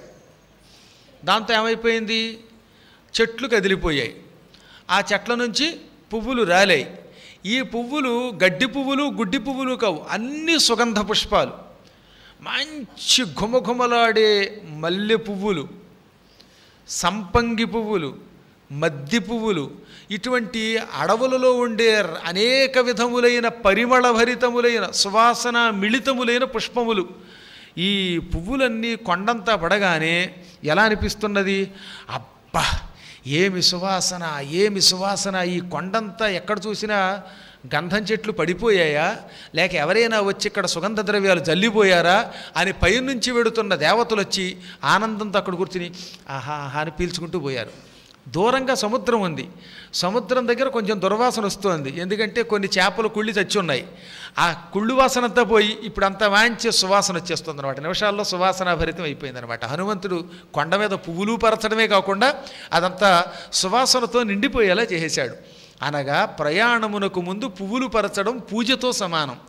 ఎక్కడైనా ప్రయాణానికి ముందు సువాసన వచ్చిందంటే, మనం వెళ్ళే రూట్లో ముక్కులకి సువాసన తగిలిందంటే విజయం వస్తుంది. అపశకునాలు ఏంటో తెలుసా, దుర్వాసన రావడం, కుళ్ళు పదార్థాలు ఎదురు రావడం, అది దరిద్రం. కానీ ఈయనకి పువ్వులు వచ్చాయి, సువాసన వచ్చింది అంటే ఇంకా వెళ్ళే పనంతా దిగ్విజయమే. ఈ మహావీరుడు మళ్ళీ ఇంకోసారి కొండని అన్నాడు. అనగానే ఆ అడుగున ఉన్న నేల పగిలింది. ఎక్కడో పాతాళలోకంలో ఉన్న నీరు కూడా పైకి తన్నేసింది. ఓ ఫౌంటైన్ చిమ్మినట్టుగా. బోరు కొట్టినప్పుడు చూసారా మీరు, బయ్యని పైకి నీరు తంతుంది. అలాగా ఇప్పుడు మనం వేస్తున్నామే సబ్మెర్సిబుల్స్, మొదట్లో బాగా తంతుంది నీరు, తర్వాత మనం తంతాం దాని వెనకాతల. ఈ నీరు ఒకేసారి కొండ పగిలి పైకి వచ్చేసింది అడుగు నుంచి ఈయన తనడంతో. ఆ నీరు చూడడానికి ఎలా ఉంది, మదం మత్తయవద్వెపహ, ఒక ఏనుగుకి మదపుటేనుగు నుంచి మదజలం కారినట్లుగా ఉందిట. ఏనుగులకి ఈ గండస్థలం నుంచి చెమట కారుతుంది, దానికి మదజలం అని పేరు. ఈ చెమట ఎంత ఎక్కువ కారితే ఏనుగులు అంత బలమైన ఏనుగులు. ఆ చెమట అంటే బాగా ఇష్టపడి తుమ్మెదలు అక్కడ చేరి ఝమ్ ఝమ్ అని పాడుతూ ఈ తుమ్మెదలు ఈ చెమటను పీల్చుకుని తాగుతూ ఉంటాయి. ఇప్పుడు కొండ పగిలి నీరు పైకి వస్తుంటే కొండ ఒక ఏనుగులో ఉంది. ఆ ఏనుగు కుంభస్థలం నుంచి కిందకి కారుతున్న మదజలంలాగా జలం పైకి వచ్చింది, పాతాళ జలం పైకి వచ్చింది అనమాట. ఓ ఫౌంటైన్ చిమ్మినట్టు చిమ్మేసింది. ఆ జలము కూడా వివిధమైన రంగులతో పైకి వచ్చింది, చూడడానికి చాలా ముచ్చటగా ఉంది. పీడ్యమానస్తు బలినా మహేంద్రస్తేన పర్వతః రీతీ నిర్వర్తయామాస కాంచనాంజనరాజతీం. ఇంకా ఆ మహేంద్ర పర్వతం హనుమంతుని చేత పీడింపబడి అడుగున ఉన్నటువంటి బంగారం అంతా పైకి తన్నుకొచ్చేసింది. దాంతో ఎక్కడ చూసినా కాంచనాంజన రాజతి, బంగారపు కాటుకతో నిండిపోయింది. ఎప్పుడూ కూడా ముడి బంగారం ధాతు రూపంలో పైకి వస్తున్నప్పుడు రజన కింద ఉంటుంది. మైసూరు దగ్గర కోలారు గనులు ఉన్నాయి కదా, అక్కడ బంగారం ఏముంటుంది, అంతా కేవలం పొడి పొడిలో ఉంటుంది రజనం. తర్వాత దాన్ని కరగదీసి వడగట్టి కడ్డీల కింద తయారు చేస్తున్నాం తప్ప ఆ బంగారపు పొడి పైకి వస్తే ఎలా ఉంటుంది చూడడానికి అంటే ఎర్రగాను, లేకపోతే ఒక రకమైన సువర్ణవర్ణంలో పసుపు రంగులో వెలిగిపోతున్న కాటుక పూసారా అన్నట్టుగా కొండంతా ఉందన్నమాట. ఇంత బంగారం తన్నింది. ఆ బంగారం ఇప్పుడు లేదు, మీరేం కంగారు పడక్కర్లా వెళ్ళి తీసుకోవడానికి. అయ్యా మనకంటే ముందు ఎవడో పట్టుకుపోయాడు అది. ముమోచశిలా శైలో విశాలాహ సమనస్యలాహ మధ్యమేనార్చిచా దుష్టో ధూమరాజీరివానల. ఇంకా ఇక్కడ ఒక తమాషా, అక్కడ కొన్ని రాళ్ళు ఉన్నాయి, వాటికి మనస్సెలలు అని పేరు. ఈ మనస్సెలని ఎర్రని రాయి అంటారు. ఇప్పటికి కూడా చాలామంది ఎర్రగా ఉన్న కొన్ని రాళ్ళు ఆ కొండల్లో ఉన్నాయండి. ఆ రాళ్ళు అరగదీసి కుంకం కింద పెట్టుకునేవారట. సీతాదేవికి ఒకసారి బొట్టు పోయింది. సీతాదేవి అరణ్యవాసంలో రాముడితో పాటు చిత్రకూట పర్వతం మీద ఉండగా ఆవిడ బొట్టు చెరిగిపోతే రాముడు అర్రెర్రే పుణ్యస్త్రీకి బొట్టు పోకూడదు అని ఈ మనస్సుల అనే రాయి అరగదీగా అందులోంచి ఎర్రగా వస్తుంది రజనం. దాన్ని ఆవిడికి బొట్టు పెట్టాడు. ఆ మాట మనకి సుందరకాండలో సీత చెబుతుంది హనుమంతుడికి. అప్పుడు విందురు కానీ మీరు. మనస్సులంటే ఎర్రని రాళ్ళు అన్నమాట. చాలా అందంగా పగడాల్లో ఉంటాయి. ఈ రాళ్ళు పగిలి అందులోంచి పొడి పైకి వచ్చింది. ఆ పొడి ఎలా ఉంది? భగ మండుతున్న అగ్నిజ్వాలలో ఉన్నది. ఆ అగ్నిజ్వాల ఎర్రని మంట తమాషాగా కనపడింది. అది ఎలా ఉందో చెప్పారు. అగ్నిహోత్రుడికి 7 జ్వాలలు ఉంటాయి. అందుకే అగ్నికి ఏమని పేరు? సప్తజిహ్వుడు అని, సప్తజిహ్వా అని. 7 రంగులతో ఉన్న జ్వాలలు వస్తాయి. ఇప్పటికి కూడా కొన్ని రకాలైనటువంటి కొంపలు కాలుతున్నప్పుడు నీలంగాను, బూడిద రంగులోను, పసుపు రంగులోను, ఇంకా ఇలా రకరకాల రంగులు వస్తాయి. వాటికి 7 రంగులని పేరు. ఈ సప్తవర్ణములతో ఉన్న అగ్నిహోత్రుడి జిహ్వలకి ఒక్కొక్క జిహ్వకి ఒక్కొక్క పేరుంది. కాళీ, కరాళీచ. మొట్టమొదటి కాళీ అంటే నల్లని రంగు, నీలపు రంగు. నీలంగా గ్యాస్ స్టవ్లో వెలిగేది ఏమిటి? నీలంగానే కదా, అది కాళీ. ఆ రంగులో ఉన్న అగ్నిజ్వాలకి ఏమని పేరు? కాళీ. రెండోది ఏంటి? కరాళి. మూడోది మనోజవాచ. మనోజవము అంటారు. కొంచెం వేగంగా జప జప జప జప జప శబ్దం చేసుకుంటూ మండిపోతుంది సారా. కొన్ని చోట అగ్నిజ్వాలలు డామ్ డామ్ అని శబ్దం చేస్తున్నట్టుగా రెపరెపలాడిపోయి గాలికి అటు ఇటు కదిలిపోయి వెలుగుతుంది. దానికి మనోజవము అని పేరు అన్నమాట. ముఖ్యంగా వేసవకాలంలో పూర్వం గృహాలు అంటుకున్నప్పుడు, అడవులు అంటుకున్నప్పుడు, మంచి గాలి వీస్తున్నప్పుడు, బయట యజ్ఞం చేస్తున్నప్పుడు అలా రివ్వున గాలికి అటు ఇటు కదిలిపోతూ మండే మంటలకి మనోజవ అని పేరు అన్నమాట. సులోహితాచ. 4వది సులోహిత. 5వది సుధూమ్రవర్ణ, ధూమ్రవర్ణం. 6వది స్ఫులింగిని. ఇంకా 7వది విశ్వరుచి. ఈ 7 జ్వాలల్లో మధ్యమేనార్చిషా దుష్టో ధూమరాజీరివానల. మనస్సెలలు పగిలి అందులో నుంచి వస్తున్న పొడి రజను మధ్యమ జ్వాల వలె వెలుగుతున్నది అని చెప్పాడు ఇక్కడ. మధ్యమ జ్వాల అంటే ఏం చెప్పాను ఇప్పుడు? ఇందాక మీకు చెప్పిన కాళీ, కరాలి, ఈ మనోజవ, సులోహిత, ధూమ్రలోచన, స్ఫులింగిని, విశ్వ రూప అనే వాటిల్లో మధ్యలో ఉన్నది సులోహిత. లోహితము అంటే ఎరుపు. సులోహిత అనేటటువంటి జ్వాల ఎర్రగా మండుతుంది. అగ్నిహోత్రములో నుంచి సులోహిత అనే జ్వాల బయటకు వచ్చి వెలుగుతోందా అన్నట్టుగా మనస్సుల పగిలి అందులో నుంచి ఆ ఎర్రని పొడి, రాతి పొడి పైకి వచ్చింది అనమాట. ఎర్రని రాతి పొడి అలాగ వెదజల్లబడింది.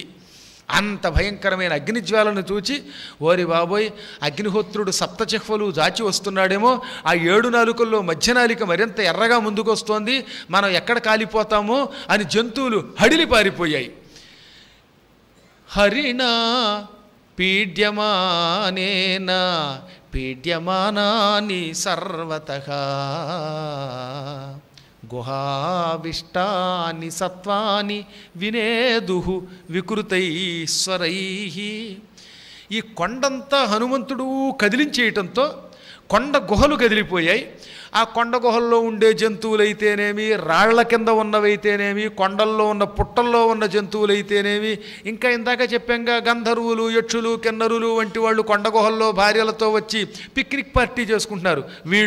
వీళ్ళందరూ ఈ కొండ కదిలిపోవడంతో ఓరి బాబో అని కంగారు పడిపోయి ఏదో ప్రపంచ ప్రళయం వచ్చిందిరా అని వికృతమైన స్వరాలతో అరిచారు. అంటే ఒకేసారి సింహాలు, పులులు, ఏనుగులు, లేళ్ళు వంటి జంతువులు, సర్పాలు, వీటితో పాటు అక్కడ ఉన్నటువంటి విద్యాధరాదులు అందరూ అరవడంతో ఆ శబ్దములన్నీ భయంకరమైన వికృత స్వరాలుగా పైకి లేచిపోయాయి. సాధారణంగా జీవులందరికీ ఓ భయం ఉంటుంది. ఏదన్నా వస్తే ముందు అరుస్తారు. బస్సే ఉంది, సడన్గా బ్రేక్ కొడితే బాబోయ్ అంటారా లేదా? వాడు ఇంకా ఎందుకు బ్రేక్ కొట్టాడో, ఇంకా ఏం జరిగినా జరగకపోయినా అప్రయత్నంగా మన నోటి నుంచి ఒక భీతితో కూడిన శబ్దం వస్తుంది, భీకర శబ్దం. అది భయంకర ధ్వని. ఇప్పుడు ఈ జంతువులన్నీ ఒకేసారి దేవతలతో కలిపి వికృత స్వరాలు చేశారట. బాబోయ్ అంటే బాబోయ్, బాబోయ్ అంటే బాబోయ్.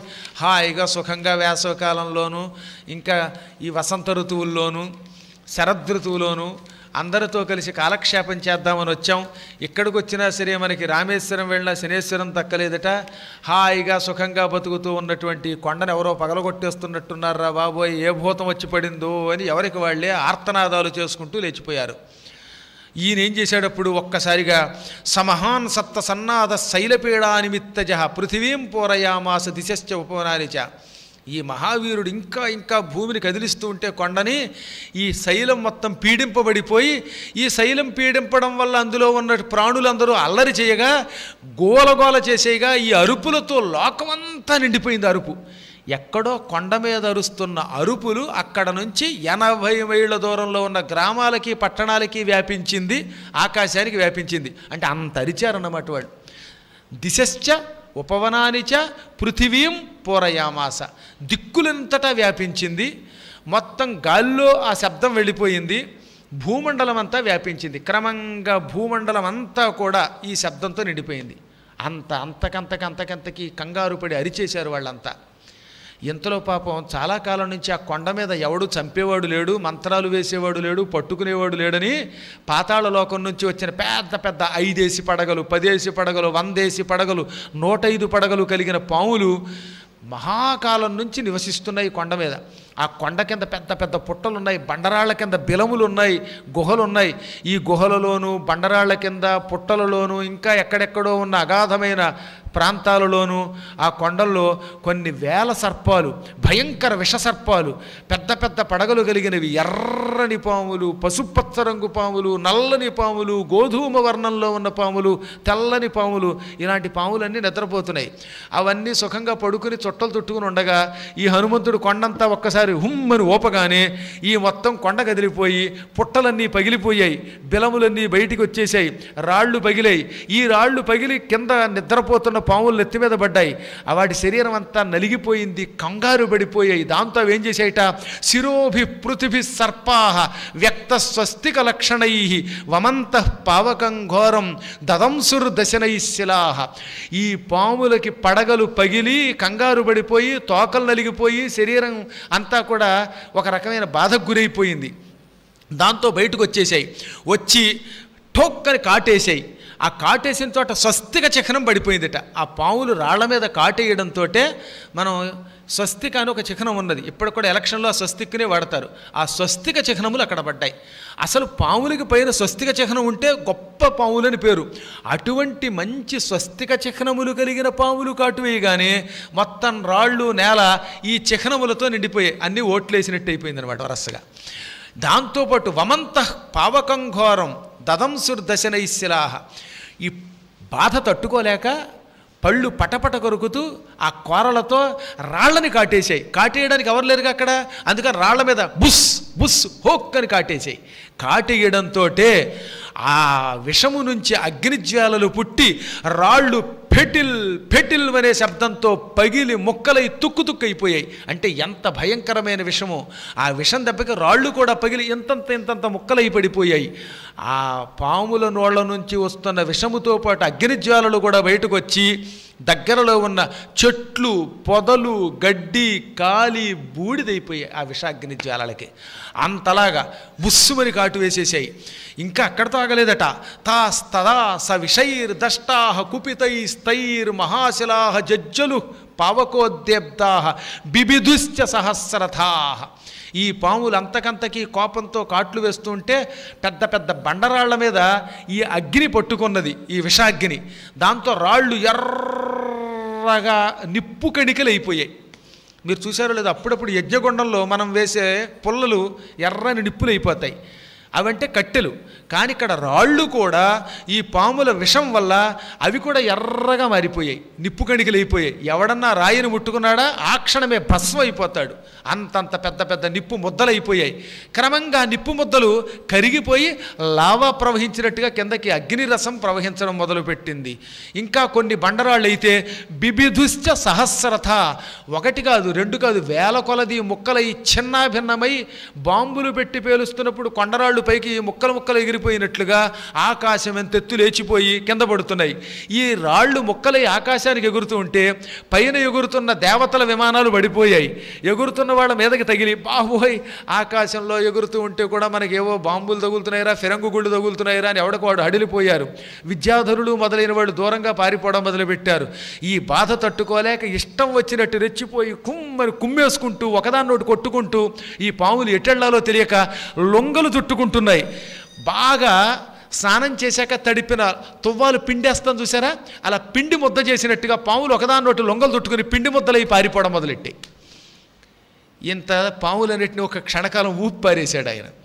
ఇంకా విచిత్రం చెప్పమంటారా, యాని త్వౌషధజాలాని తస్మిన్ జాతాని పర్వతే విషఘ్నాన్యపి నాగానాం నశేకుస్యమితుం విషం. అక్కడ కొన్ని మూలికలు ఉన్నాయి. ఆ మూలికలను ఏం చేసేవారట, ఎవరినైనా పాము కాటేస్తే ఆ మూలిక ముక్కు దగ్గర పెట్టేవారు. పెట్టగానే విషం విరిగి వాడు బతికేవాడు. భయంకరమైన విషమునకు విరుగుడిచ్చే మూలికలవి. ఆ మూలికలు కూడా ఇప్పుడు ఈ పాములు కోపంతో కాటేస్తుంటే విషాన్ని ఉపశమింప చేయలేక అవి కూడా కాలిబూడిదైపోయాయి. అనగా భయంకర విషానికి విరుగుడినిచ్చే ఓషధులను కూడా కాల్చేయవి. ఎందుకు కాల్చేయంటే అంత కోపం, అంత తెక్కొస్తే ఏదైనా చేస్తారు. ఓషధీ తీగలను కూడా లతలను కూడా కాల్చి బూడిద చేశాయి. మొత్తం మీద పాముల విషమును అవి కూడా ఉపశమింప చేయలేకపోయాయి. ఇంత ప్రళయం ఒక క్షణకాలం జరిగింది. ఇంకా ఉంది అద్భుతమైన వర్ణన. ఆ విశేషాలతో హనుమంతుని యొక్క అపార బల సంపదతో రేపు మళ్ళీ మనం కలుసుకుందాం యథాప్రకారంగా 6:30కి. అంతవరకు స్వస్తి ప్రజాభ్య పరిపాలయంతాం న్యాయ్యేన మార్గేణ మహీం మహిషాః గోబ్రాహ్మణేభ్య శుభమస్తు నిత్యం.